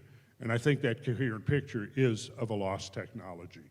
And there's a reason why all the Grail literature came out at exactly the time when the great high Gothic cathedrals were built, which are demonstrations, embodiments of that technology, because they are spiritual instruments for the connecting of earthly energy with the heavenly energy. And that's how the Gothic ogival vault works. It's all under tension, unlike all of the architecture that preceded the building of the high Gothics. You have these vaults that are under tension, unlike the rest with our purely compression. Well, any stringed instrument has to be tuned, and it cannot play music until it's under tension, right? And we find this reflected in the building of these Gothic cathedrals. We also find the rise of the Cathar movement. We find the troubadours, the Albigensians. We find the first schools of Kabbalah. The list goes on within this 50-year period, and this is when all of the Grail literature was released to the world. And you have to kind of realize that this was a time of extreme fertilization of this ancient knowledge that was presented at that time. And I think the Grail literature provides important keys to unlocking the inner meaning of all of these traditions. So I don't think it was any one thing. I think it was a series of things that are integrated, and at that point, then we have transmutation that takes place. And the alchemical knowledge and science of the Renaissance times and the scientific Enlightenment times actually, I think, was an outgrowth of the Grail. And when you read the Grail literature, you find the same thing. You find that whoever imbibes the Grail, is cured of all diseases and illnesses. The same thing you find with the discovery of the Philosopher's Stone in the alchemical traditions. I mean, I could go on, but I don't want to monopolize this, so I'm going to pass this microphone on, have a sip of water, and shut the hell up. Now, Randall, give him a round of applause, please. Yeah.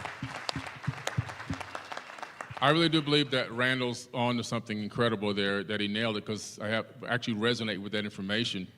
And I'm not sure if it is directly connected to the Book of Thoth, like you asked, but I do believe that we're talking about a piece of, or multiple pieces of tech that have a function.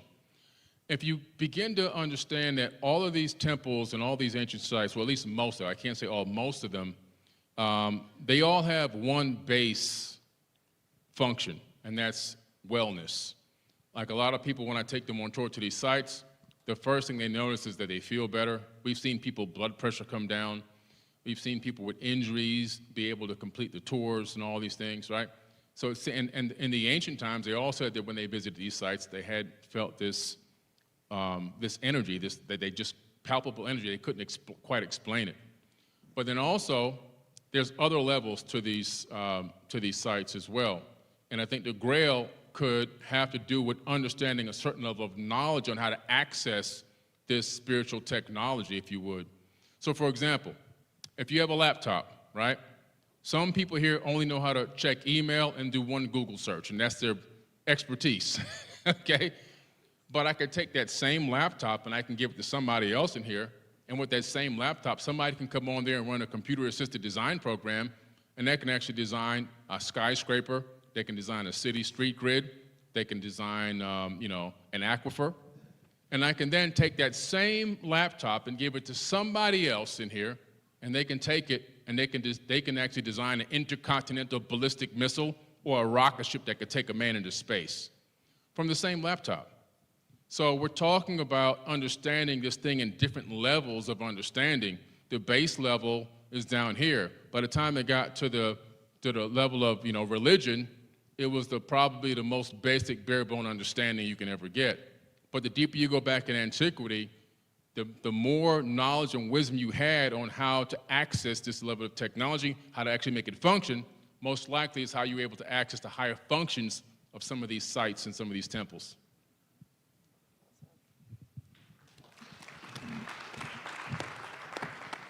A common unifying theme with all these megaliths worldwide is that they supported life energy and agriculture.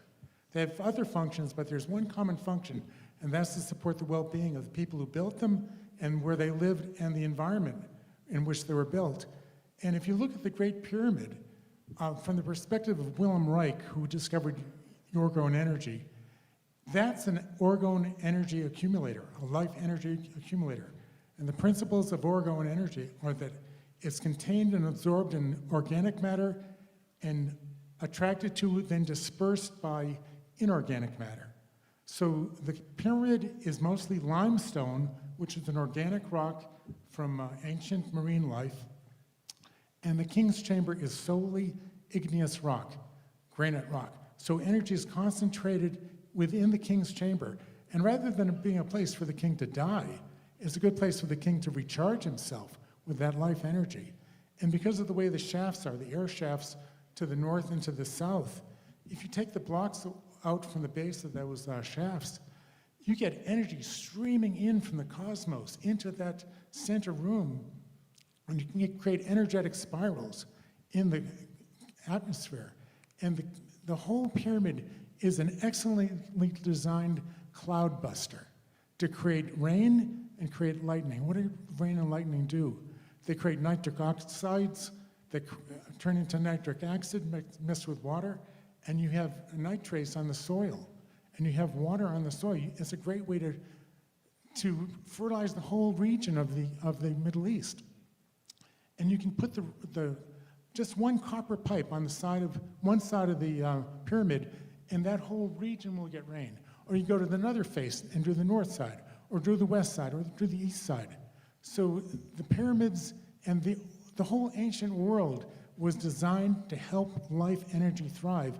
And the ancient civilizations all understood life energy as the basis of health and well-being. That's why when you go to the sites, you feel better. That's why the medicines, like the Chinese had qi, the Japanese had ki, the Indians had prana, the American Indians had the Great Spirit. They were all common energies, and the person who most researched that in the 20th century was Wilhelm Reich.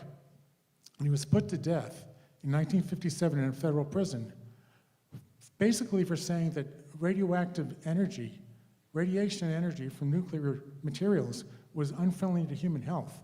And for that, they burned all of his books.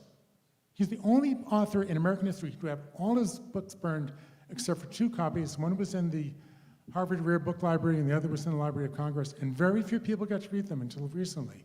And the one person who did really plunge into them was Dr. James DeMayo, who died 2 years ago. And he replicated Reich's experiments and did rain cloud making throughout the Middle East, throughout Africa, and Georgia, and South Carolina, and Arizona. So the ancient technologies are here, the science is there, and the main question asked of any technology now is, does it support life or does it harm life? And I had one person say to me, I don't believe any of this ancient civilization stuff, because if they really were an advanced civilization, they would have left behind plastics.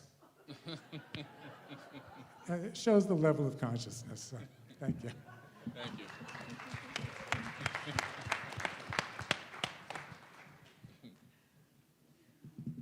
Since we're in Arizona and we're talking about ancient civilizations, I was wondering if any of you guys, I've watched a guy interview with Jerry Wills from Regina Meredith. They were talking about the Grand Canyon find. They, kind of got plundered by the Smithsonian, I guess.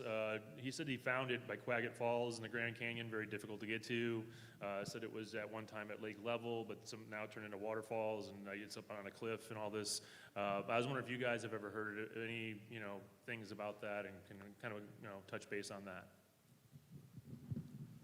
Well, I was actually joking around today with a couple of people in the audience, I'm sure, that, the next time something crazy happens, like 9/11 or something, that I'm going to, when all the alphabet boys go to the East Coast, I'm going to roll the dice on running through the Grand Canyon real quick, because somebody's got to do it, right? And I could probably, kind of stumble around and act like I was on fentanyl if they really got on me. So I could sell it. Billy probably couldn't. I definitely could. So, but beyond that, man, this one, honestly, the Smithsonian, as a skeptical person, it's like at first I look into this stuff and it's like, the Smithsonian, everybody's, they hide giant bones, blah, blah, blah.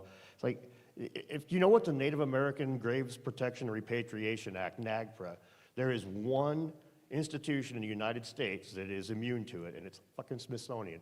So it's the fact of the matter is, there is, if anybody has got some nefarious crap going on, I mean, that's all you got to say right there, right? It's like everybody else has to cough up all the Native American bones that they've got, except the biggest museum in the country that just happens to hide all the stuff. So, yeah, I think it's definitely worth investigating. But sadly, without boots on the ground, all we get are stories, right? So, can't even fly a drone there. I'll just say one thing about Arizona. I think it's much more mysterious than a lot of people give it credit for. There's a lot of underground lava tubes and fissures all through the state. Lots and lots of myths and stories. There's one specific site called Casa Malpais down in Springerville, Arizona. I don't know if anybody's been there, but it actually hit the New York Times several years ago because somebody rappelled down into one of the fissures and they found a giant open cavern with what looked like mummies, burials inside this cavern. And I found that very interesting, so I went there. And I learned that you can't go there without a guide. And so the local museum sends you there with a guide. And if you ask about the fissure, he says it's not there. And he won't let you go up there and look. So I think there's deep, deep mysteries here in Arizona, across obviously the eastern United States with the mounds. So America's really, really overlooked. There's a lot of amazing mysteries here, and I think it's much older than people give it credit for.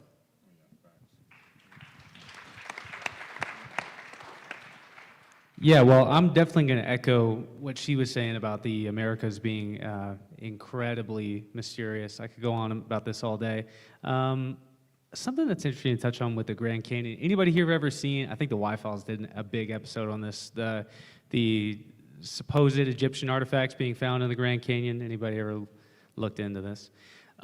So one of the reasons that a lot of people look at the Grand Canyon or at the Southwest and thought that maybe the Egyptians were here was because they find mummies all over the place. And to this day, you really can't find that many photos, if any, of some of the mummies that have been found in the American Southwest because they are, they're looked at as spiritual or sacred artifacts that are kind of like immune to being categorized in the archaeological record. And I can understand Native people, even though, it's odd sometimes. Like you can find a mummy that's 3,500 years old, but yet the modern people that are living there claim that as their ancestral heritage, which in some way I understand, but it's also like, no, this was actually a different culture of people that moved in, and the original culture that was here went out to the east, whatever. But, I wish that these things would at least be allowed to be digitally categorized, but that's a whole other, you know what I'm saying. So anyways, the American Southwest, very, very interesting. I guess the reason that the Egyptian idea doesn't stack up is because the Egyptians did not like the desert at all. They were not desert people. They lived right on the fertile oasis that was right on the river, only in the green part. They didn't go out into the desert. They thought the desert was for death, and there were marauders and raiders out there. So that's all very, very interesting. But yeah, I think that there's so much more that is, those first expeditions. One of these series that I do is the first explorers following people, really in the Americas a lot, like coming through the Americas. And if there's a has anybody ever? I think it's a pretty famous classical book, but it's called what is it? The first, what is it? First expedition or the exploration of the Colorado River? Is that what it is? And it goes through part of it goes through like major areas of the Grand Canyon and the civilizations that they saw out there. So much of that just does not exist anymore. It disappeared through time. And so again, I'm a huge advocate of looking into the Americas. So. I'm sorry. Yeah, sorry.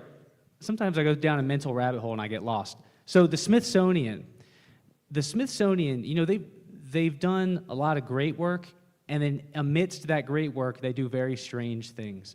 So the discovery of the Olmecs is like, in collaboration with the Mexican government and Mexicans working on the project, but really led by Americans. The discovery of the Olmecs was made under the archaeologist Matthew Sterling. And that was done while he was working for the Smithsonian. Now, Matthew Sterling, pretty straight up guy, very interested in ancient cultures of the Americas and in like Papua New Guinea and everything.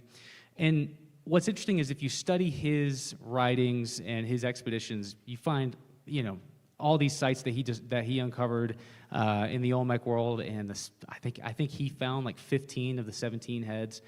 But what's really interesting is when I was down at the site of San Lorenzo in Mexico, and I was talking to this old Mexican man that was there in the 1940s when they were doing some of the final initial excavations at San Lorenzo. He told me about how at this palace there were these men there that were over 6.5 feet tall, near 7 feet tall, 3 skeletons that they excavated. And the men that were there, they put the bones in these boxes and they put them on trucks and sent them back to Mexico City. Now keep in mind, this is the Smithsonian overseeing all of this. And those bones just completely disappeared. I mean, I'm an anthropologist that's spent so much time working in Mesoamerica and Mexico, and I mean, zero shot I would ever have any chance at being able to see those bones or even know where they went. They just, I mean, how many people in here have heard stories of them finding giant people and then they're gone, It's an odd thing, and sometimes I wonder if that's not, an early 1900s phenomena of like, you've got these pretty wealthy guys that are pretty powerful who are interested in giants. And so every time they hear a report of it, they have funded these expeditions to be able to excavate San Lorenzo. And their reward for that is, oh, you found some giants? All right. Well, you know what my payment for my investment in all of this is. And so that's what I suspect is going on, because you don't hear as much about people finding giants and them disappearing anymore. And so I think that was kind of an early 1900s phenomena, and it will be very interesting someday when some old rich guy dies and his son like releases to the world, hey, my grandfather had these giant bones in his basement somewhere, So, Speaking of giants, has anyone heard of Lovelock Cave? Yes. I don't know a whole lot about Arizona, but neighboring state Nevada, real quick. This was one of the things that kind of took me down the rabbit trail of forbidden history. I was living in Sacramento years ago when I was starting to come into all this, and I stumbled upon the legend of Lovelock Cave out like 80 miles east of Reno. And so I drove out there. I convinced a buddy of mine. I said, hey, we got to go on a road trip. And let me preface that by saying this: the Paiutes of northwestern Nevada there had this legend of this, the Sitka, this ancient giant race that was wreaking havoc on not just the Paiutes, but all the coalition of tribes. So they came together, according to legend, trapped this race of hybrids into this cave and set it ablaze as they tried to escape. And so people thought this was just a cute legend until Chief Winnemucca's daughter wrote a book in the early 1900s called Life Among the Paiutes. And in the book, she talked about the red-haired people eaters and how her most treasured garment was a dress trimmed with this red hair of one of the slain enemies. And so it kind of took on new life, this legend. So fast forward to 1911, there's bat guano miners out. Guano is bat dung. So these desolate caves in Nevada are just filled with, thousands of years of this buildup. And so they use that for fertilizer. And so these miners in 1911 are mining in this cave, and they start to find countless artifacts. So many that the University of California, Berkeley sent out archaeologists in a year later, in 1912. And I've read through the whole report. It's called Lovelock Cave by Loudon Harrington. And these guys basically lend credence to the entire legend and what the miners said they saw. The miners said they not only found artifacts, but giant skeletons, 7, 8 feet in length. And so in their own book, they depict, pictures of some of these craziest artifacts. the most elaborate duck decoys on Earth that are now, I believe, on display at the Smithsonian, because this was once a prehistoric lake. It's now a desert. It used to be this lush oasis. And, but what else did these archaeologists find? They found like stone-notched calendars. A pestle was found like this big outside the mouth of the cave. And one of the lead, I think, anthropologists from the University of Reno said that this seems to corroborate the legend of Lovelock Cave. But what's more, to end this? So the archaeologists they say, skeletons that were very large. They said the biggest ones were taken by the miners and used for like fraternal purposes, initiations. But they said they found a humanoid that looks very similar to what you see in Paracas, Peru, in the cave as well. And so, but the archaeologists go on record as saying what we found in here lends credence to the Paiute legends of a giant tribe. And to end it, up till the early 2000s, there was people that visited the Winnemucca Museum who said that they saw some of these large skulls in a back room. And there's a photograph I've got on my website, megalithic.marvels.com. If you type in Lovelock Cave, you'll see all these photos pop up. But you see like 4 skulls on a backroom shelf, and the one in the middle is dwarfing the others. And the people who took this and who have seen this said these were skulls from Lovelock Cave. Well, the museum curator, I think her name is Barbara Powell, I got her direct quote.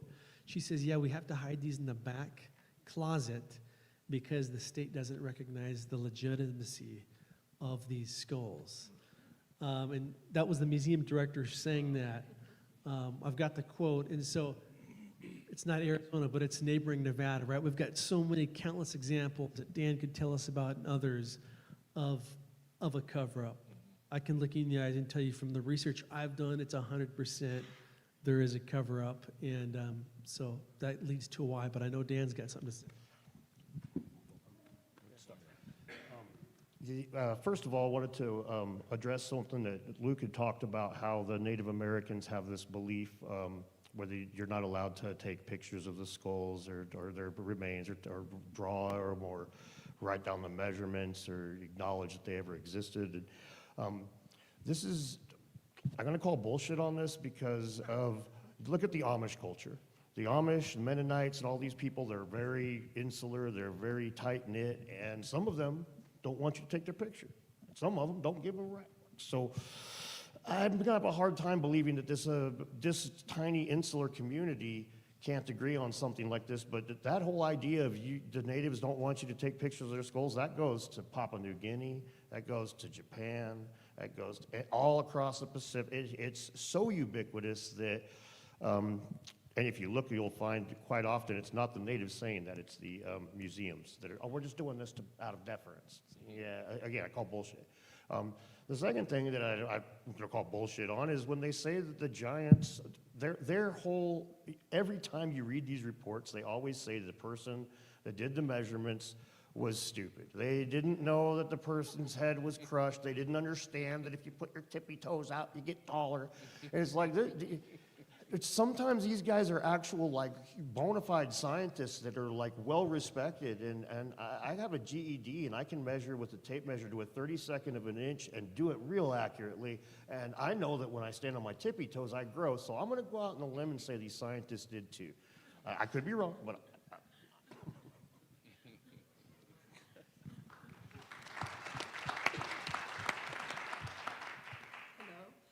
Thank you, by the way. You just answered the question I didn't ask yet. When I heard Billy mention the word the golden age, my heart, I just had to pull it back in because it just flew. I know we're on the precipice of it. I think we're like, it's amazing to be here at this time because, I mean, Yeshua calls it the 1,000 years of peace, and Age of Aquarius, Native Americans might call it the 7th or I think 8th fire, I forget. Anyway, I think it's near. And the problem I have is between now and when that happens, it's a big giant step that can kill us. And so you know, between AI that can enslave and kill us, not to be such an optimist, but, you know, and financial tokenization and 1984, blah, blah, blah. Between now and then, we have to navigate around this, and I do have a property or two that's off-grid and no address and just coordinates and stuff, and I'm looking to start a small community of people who maybe don't need all that stuff. Not that I'm saying it's bad or anything, but so in case anyone's from government. So I was just thinking, if besides the fact that I'm making sure there's clean water and things like that, and I was also thinking, is there a way to not use money so that we don't have to worry about the tokenization stuff, which the Mennonites and the Amish gave me an answer just real quick to maybe go take a look at them and maybe have a chat with them, so thank you. But in a past life regression I did many years ago, I actually saw myself leave leave Atlantis, you know, with the water behind me, and I survived. Okay, so I'm like, here we are again. So question is, mentally, physically, spiritually, land-wise, do you have any advice for me or any of us who might be kind of creating wellness and holistic communities to get through these times for ourselves, but also to help others so that we can get to that golden age that Billy was talking about, you know, unscathed and maybe, you know, thriving instead of just surviving? So that's my basic question. I got a quickly counterintuitive answer on one level is, you know, humans have this innately violent nature, and we want to compete. Even, you know, it's a lot more fun to watch people argue than it is to watch people just be like, yes, I agree with you. Well, yes, I agree with you.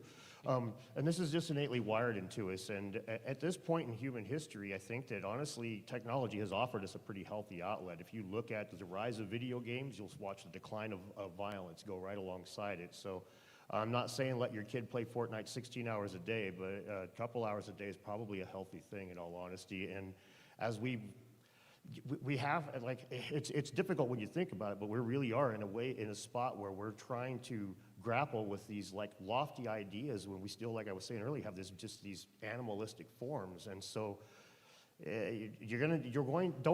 don't feel guilty if you take a little pleasure that doesn't hurt somebody but that is a waste of time. You're only here once. I watched polar bears play with each other on this thing. Two polar bears have never met each other before on this documentary. They ran around together for like 4 hours and they run off and they never do anything again, and they were sliding on the ice and burning calories like it didn't matter because they're alive.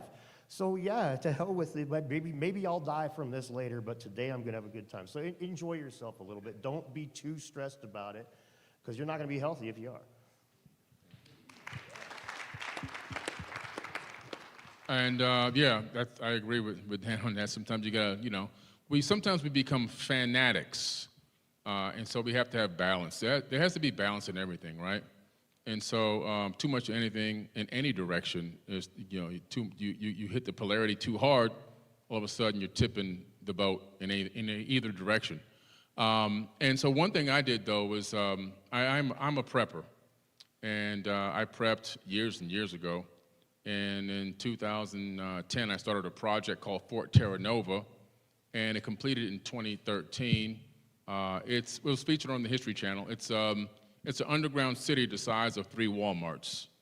It can save the lives of 360 people for up to 1 year, completely off the grid, about 50 feet below the earth, in a dome structure. I used Radius Engineering, one of the previous engineering companies for the military, to build underground bases. And the reason why I did that, just studying geology, the work of like Randall Carlson, knowing that these cyclical cycles will come around, and if it's not for me, maybe for a future generation, you know, to have these structures available and ready. But one thing in my research, when I brought this up, was to answer her question, was understanding that commodities have real value in a apocalyptic situation or a collapse of economy. And so I stocked up on a lot of freeze-dried coffee, right? Because coffee is the #1 liquid in terms of drinking commodity in the world, right? The number one is oil, but behind that consumption is actually coffee. And at the end of the world, most people will want a nice hot cup of coffee. Just to feel normal again. When you watch the movie Dune and they're out there in the wilderness, they make a nice hot cup of coffee. But yeah, commodities are important because, you know, trading money's not going to have any value. And seed banking is very important as well. You're going to need seeds. We have the farming done. So we have the pool actually has a tilapia pool. So we have this cycle of obviously you feed the tilapia, they poop. That feeds the food, the plants and everything that grow. And so hydroponics we have there, you know. We have container loads of food. We have a turbine diesel engine mechanic. We have dentists, doctors. Everyone there, everyone who's a part of the shelter system has a particular purpose and a function. So if you're building these communities, what I'm trying to tell you is try to get people involved that can actually provide a function or a service to the actual community, not just a freeloader that's just going to come and hang out until they pass away. It's just, you know, you got to function. It's really important. Another thing you got to understand is that you don't want people to come in there sick and ill. I mean, that sounds horrible, but for me, it's really important not to have a disease spreading in a closed environment, right? The geology studies and everything else for the underground shelter system were really expensive. Argon gases and all these things, you gotta research all these things. You have to, is there a clean underwater river? If you're gonna build a community, even if it's above ground, you're gonna wanna know if there's underground clean flowing water, fresh water that you can tap into, make a well, right? Because what if the electricity in the grid's down and you can't pump water, you're gonna need to get well water. And also you wanna know a lot of things about survival. And you need a few vehicles that run on the old points system. Who knows about points? No electronic starters, because EMPs will take out all the microchips and everything else. You'll never be able to start the vehicle. But with points, you can just replace the points and you can start the vehicle. So we have some front load tractors. We have some old hoopties that run on the old point system in case you need some vehicles to get around. Just things that you maybe not are thinking about. We know we're gonna love the crystals and we're gonna love the meditation and the yoga and everything else. But when it comes down to survival, you really got to begin to consider a lot of different things. And so, that's why I built that shelter. And it's underneath 100 acres. So you can actually farm the land when you come up out of there. You can actually turn that land into a farm, as well as communities. So you got to think about, you have to be a futuristic thinker as to where things might go. Always think the worst, even though it's not. If you're going to build a community where you're going to retreat to, you want to be 700 feet above sea level in a gradual incline. You don't want to be on a fault line because earthquakes are no good. You don't want to be downwind from the Gulf Stream of any volcanic activity or even dormant volcanoes. And you want to be out of the ash flow of the Yellowstone caldera, because when that thing pops, it'll cover the whole damn United States, except for the East Coast. So you want to look into areas that are also not anywhere close to any nuclear reactors, nuclear power plants, because if those things crack and break, well, your hair's going to fall out and your eyes are going to bleed. So you got to do a lot of research to pick your location. But I don't believe it's end of the world thinking. I just think it's futuristic thinking. We know that the Earth has cycles, and I'm not saying that any of these bad things are going to happen tomorrow. This was just a legacy thing for me. And when you look and do the research and you study these ancient civilizations, we realize that they rise and they fall. A lot of the rising and falling is due to geological catastrophes, like Atlantis. And so this is just something that, an ace in the hole that may or may not even work. But it can be applied to any type of a situation where you're building a little community, whether it's above ground or below ground. Just consider some things about the area and some of the resources that you'll need to be able to tap into. Do you guys see the kind of disparity of opinions you get for your money here? You get build your own complex, protect yourself, do everything you can, or play Fortnite. Play video games. Choose your own adventure. Thank you. What brought me here was when you mentioned the mounds, and I have personally been in the Cahokia Mounds in Illinois. So I work with non-physical beings that they tell me where to go.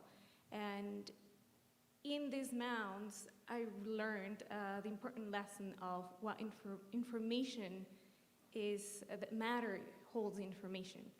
So when I was in these mounds, I saw how many women were, they discovered a bunch of bodies of women that were killed. And in my process of helping these trauma being resolved, the intention of the colonization to eradicate the tribe. So my question is, because the information is the matter holds information, I'm being guided right now to South Africa, and I would love to know from you and maybe an inspiration where I feel this deep calling to bridge Sedona and the Americas with Africa. And I just don't have experience and knowledge that you do. So I would love to know what sides maybe of my best interest to support the bridging between the sacred side of Sedona, because when I went to Cahokia Mound, I saw energetic connections to Egypt and tunnels underneath. But I don't know what could Africa hold that is connected to this area, to Americas, and in South Africa specifically, since I'm going 3 weeks. Is there anything in that area that you may feel inspired to share for me? Thank you. Well, in South Africa, you have the Adam's calendar. I was going to go visit it, right, but then the COVID came. I was on my world tour for some things and never got a chance to get there, but I'm definitely looking forward to getting there maybe in 2027. And Adam's calendar is according to archaeologists, one of the oldest gold mines known to mankind, date back to about 200,000 years. And the thing that's strange is they're in concentric circles. So in some way, I don't know if that had to do with maybe the technology or harnessing the energy by utilizing those circles to do this, to create this site. But it's an amazing place, and it aligns with some text in the Epic of Atrahasis, some ancient Sumerian text where they talk about this site, and they talk about the fact that the Ajiji, which were the working class people at the time that were supposedly had this advanced knowledge on construction, decided they wanted to go to war, and they met at the hill near this site, and they almost went to war against Anu and Lil and Enki in this text, according to the text. And the war didn't happen, the coup didn't happen, but it's crazy that the time frame from some researchers bring that date back to around 200,000 years or so, and this site is about 200,000 years old. This could be the site of some of the very first human beings, Homo sapiens sapien, doing work in gold mines or mining gold or in some way utilizing and harnessing that gold maybe for some purpose, technological, and then building these concentric circles, which to me, anytime I see circles, I always think of energy. So maybe that could be a link, I'm not sure. Yeah, that feels resonant. I do work with green energy technology, so that really feels resonant. Thank you so much.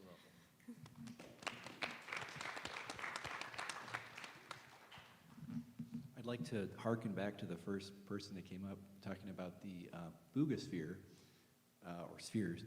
There's also the Bet sphere, which there's a good Y-Files episode about that, but it's another mysterious sphere. The Betts family found it, and it would follow them around the living room and go uphill and things like that. That's not what I wanted to talk about. But so I've been going down the Atlantis rabbit hole recently, and of course that starts with a good reading of the Timaeus and Critias and what Plato was really trying to get at, or trying to puzzle what he might have been trying to get at. And so the concentric circle thing pops up again and again, and he talks about, one of the things that struck out to me this time that I reread it, I'll just preface it with this, is he talks about the priest that he said Solon got the information from at Sais, and he said that the priest sort of, well, he humbled the Atlanteans and said, or the Greeks, and he said, you guys don't know anything, you know, you're like children, you forget every time there's the Cataclysm, and there's been a bunch more than just the flood you're talking about. But he also kind of gives the reader an out too, that you don't just have to, obsess about Atlantis. He says Egypt has got a preservation because of our unique geographical location that goes back as far as anywhere on the planet. So like you don't really need to go anywhere else other than Egypt, and by extension you probably also meant, you know, South America, wherever, where we're finding all this cool stuff that we talk about here. But I thought that was interesting. You know, you don't need to obsess about Atlantis, but that didn't stop me. I'm still obsessing about it. But the concentric circle. So he talks about an outer ring where the wall was coated in, I think, tin. Correct me if I'm wrong. I talked to some of the people here already about this. Forgive me for repeating it, but the audience can now hear my rambling. Then the next wall in was copper, then orichalcum, and then gold, I believe, and then the temple was silver with gold pinnacles. And it's part of my meandering and trying to figure out, well, where was this place? Of course, you look at like the reshot structure and all that, and then you realize, well, how the hell could it have gotten 1,400 feet above sea level? And there's always problems with everything. Nothing's perfect, nothing fits. But, you know, where were there circular cities? And it seems like they focused, or the actual circular cities that we had at ancient times were in Mesopotamia. So like Mari was an ancient one, I think the most ancient one. There's the Rujum al-Hiri, which is a megalithic site in the Golan Heights. Baghdad, excuse me, Baghdad was a round city. There's Dur in Persia. And it seems like it's sort of pointing towards the Persian Gulf. And, you know, you start thinking, or at least I started thinking, you know, maybe that was Eden, and, you know, that was, the Persian Gulf was exposed land 12,000 years ago. And then I started thinking about Dwarka being the sunken city off the west coast of India and close to, you know, Mohenjo-Daro and the Indus Valley civilization. But it's interesting that in contrast to Atlantis, they're both sites that sink under the sea, and they're created by a sea god. And Dwarka is described as being square. So it's a squared like a chessboard, whereas Atlantis is circular. And I started to think, is this talking about a mandala? And if you kind of convolve the two, you get kind of a Tibetan mandala. And is it focusing us towards a spiritual evolution? Is it trying to get us to progress towards an enlightenment, focus on that? And I think it's also trying to get us to find it and find mathematical truths and all of the above. But just curious about your thoughts on that. Thank you.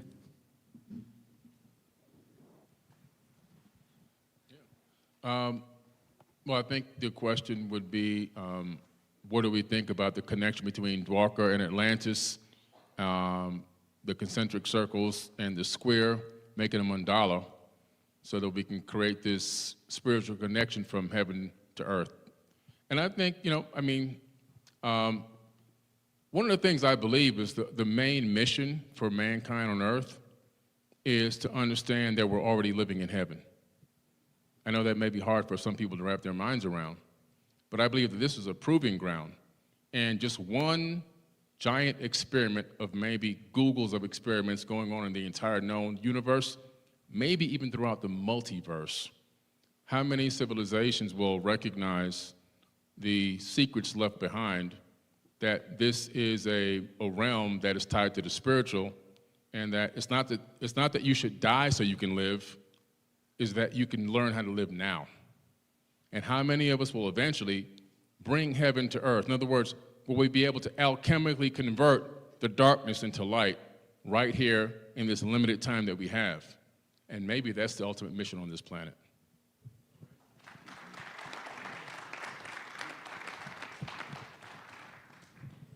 You know, I just did a deep dive recently on Plato, and how many people here have read Plato's writings? Yeah.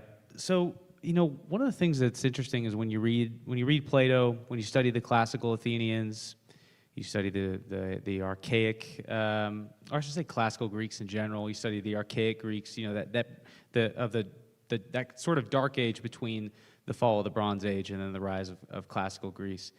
You learn that the Greeks lost a lot of their cultural memory. You know, the reason that Greek mythology is so dense and it permeates the whole Greek world, and there's so much of it, is because the Greeks were trying to find a way to explain this lost ancient world, right? So many of the classical Greeks are sitting in the ruins or sitting in the shadow of the ruined palaces that sit up on all the hilltops of these major civilizations like the Mycenaeans and the Minoans. Has anybody ever heard of them here? You know, if you watch the movie Troy, Agamemnon is the king of the Mycenaeans, and the Minoans risen and fell before there. And, you know, the Greeks are well aware of this idea of great civilizations rising and falling, you know, due to just catastrophic events, whether that's natural, whether it's an invasion of foreign people, whether it's trade routes falling apart, which happens in both of those, you know. They're very, very familiar with this. And like I said, they live in the shadow of the ruins of civilizations that were greater and wealthier than they are. One of the things that they would be very familiar with was the civilization of the Minoans that lived on Crete, the southern island in the Aegean. This was a civilization that is what we would call a consumer society. We don't know the identity of a single Minoan person, which tells us that they didn't have kings, they didn't have royalty, they didn't have dynasties. It was a consumer society based on the product of the copper that they were able to export out of the Aegean up into the Greek mainland and then down across the Mediterranean. And so, you know, I guess a civilization that we could sort of compare ourselves to would be the Minoans. We're very much based on money and consuming, right? So imagine the way that Mycenaeans or mainland Greeks would have looked at these people as being greedy. Their whole civilization is based on money. And then at some time around 1550 BC, the island of Thera, which today is known as Santorini, and the city of Akrotiri that was on it, which was the single wealthiest, most powerful city in the Minoan world. All the Minoans evacuate because these earthquakes are just continuously wrecking these cities. They leave, and the fourth biggest volcanic eruption in world history erupts from the island of Santorini, covers the Aegean in, you know, this black cloud for 3 days. Following that, all of these palaces and towns along the island of Crete where the Minoans exist, somehow they burn down, which is probably in the chaos of the darkness in the sky. They light their own cities on fire by accident because of all the candles. That civilization, the most powerful, wealthy civilization that the Mediterranean had seen, this is something most people don't realize. The Minoans were so powerful that at no point in their history would they ever even consider the possibility of trading places with an Egyptian. They would have looked at ancient Egypt as being a dump compared to the world that they had. That's a fact. And so you have the most powerful civilization in the Mediterranean that collapses from the most dramatic natural event that any of these people are aware of in their history. The Mycenaeans move in and invade, and of course the Bronze Age continues. You get the Trojan War a couple centuries, 2 or 3 centuries following that. And then, you know, the Bronze Age world collapses. And so the Greeks look back on their world as, you know, they're very familiar with this idea of cataclysmic events wiping out their civilizations. Within just a decade, maybe like 13 years before Plato even begins talking to us about Atlantis, the Greek city of Helike is sunk. So that's kind of in his consciousness, right? And the other thing I should say is I really like the point that our friend made that came up here, that the Egyptians kind of laugh at the Greeks and say, like, you know, one of the things that they would always say is there are no old Greeks. The Greeks don't remember their ancient history. They're all just children. They don't know anything. Because the Egyptians have this long lineage that is continuous from 3100 BC. I mean, I like the lowest date all the way to the time that Egypt is annexed by the Roman Empire in 30 BC, when Cleopatra dies. The Egyptians just have this long, continuous history, and they're aware of their past.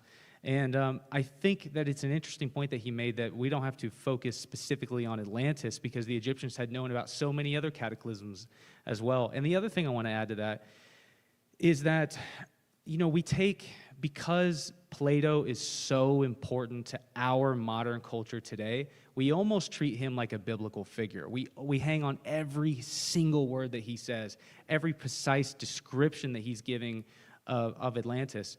But I think we can give ourselves a little bit of leeway here, because classical Greeks, when reaching back into their past, they're not always super precise. Like even Solon himself, living in the late 600s BC, early 500s BC, the Greeks had a somewhat good understanding of who this man was. You know, he was a lawmaker, but he was also a legendary figure as well. So he's sort of a mythological figure as much as he is an important cultural figure to the Athenians. And so I don't think it's that we have to hang on every single word that Plato is saying, but the story he's telling about Atlantis, he's telling us about a civilization that used to be great but fell because of its greed. And almost every single civilization before then and since then had fallen to, you know, from that exact thing. And so that's, I guess, hearkening back to why this studying of the ancient world is so important, is that I think it expands our understanding of who we are as a people. It's kind of a guide to the way that we can live, and this idea that, you know, that none of our existence are infinite, and that, you know, being selfless and I think continuing to have a wider perspective of our life going forward is probably the most important thing. And I think that is the point that, you know, even if Atlantis really did exist, or it's drawn on from 2 or 3 different sources, I think that the point of that, and what Plato would say, is that this was a cautionary tale about the route that he did not want the Athenians to follow. And that's the point of the story. That's why he felt the need to bring it up. So.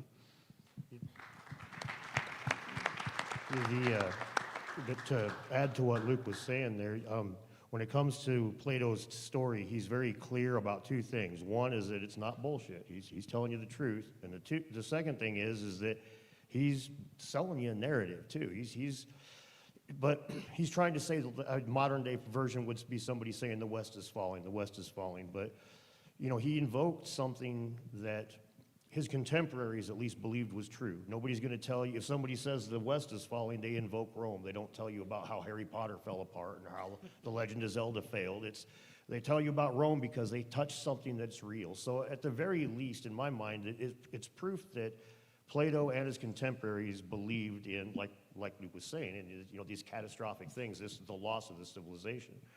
The other thing I would point out is that Plato was using it as an allegorical tool as well. So you're going to get, I think that's why we have orichalcum in there. Orichalcum was a Greek metal, so of course the temple. They were also very democratic, and they were also a bunch of warrior poets, all things that the Greeks valued. But you get the biblical version of the flood, and now it's all of a sudden about monotheism, and it's about following the one true God. It's funny, it's almost like this same story exists, but it gets different cultural lens attached to it. And if you really look at the idea of the ancient world being connected in numerous different ways, right? It's not just Atlantis touching these different places. In my mind, anyways, the whole damn world smaller than academics are saying that it was in ancient times.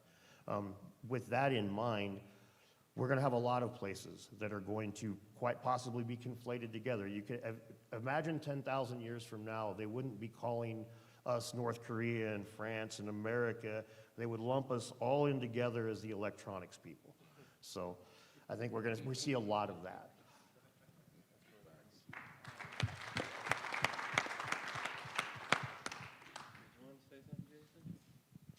No, I think that was great. Thank you. Oh, I could, but I will refrain. Yeah, I've got a few things to say about Atlantis, but no way. Not right now. Okay. But maybe tomorrow. Okay. We'll see if there's interest. Yeah.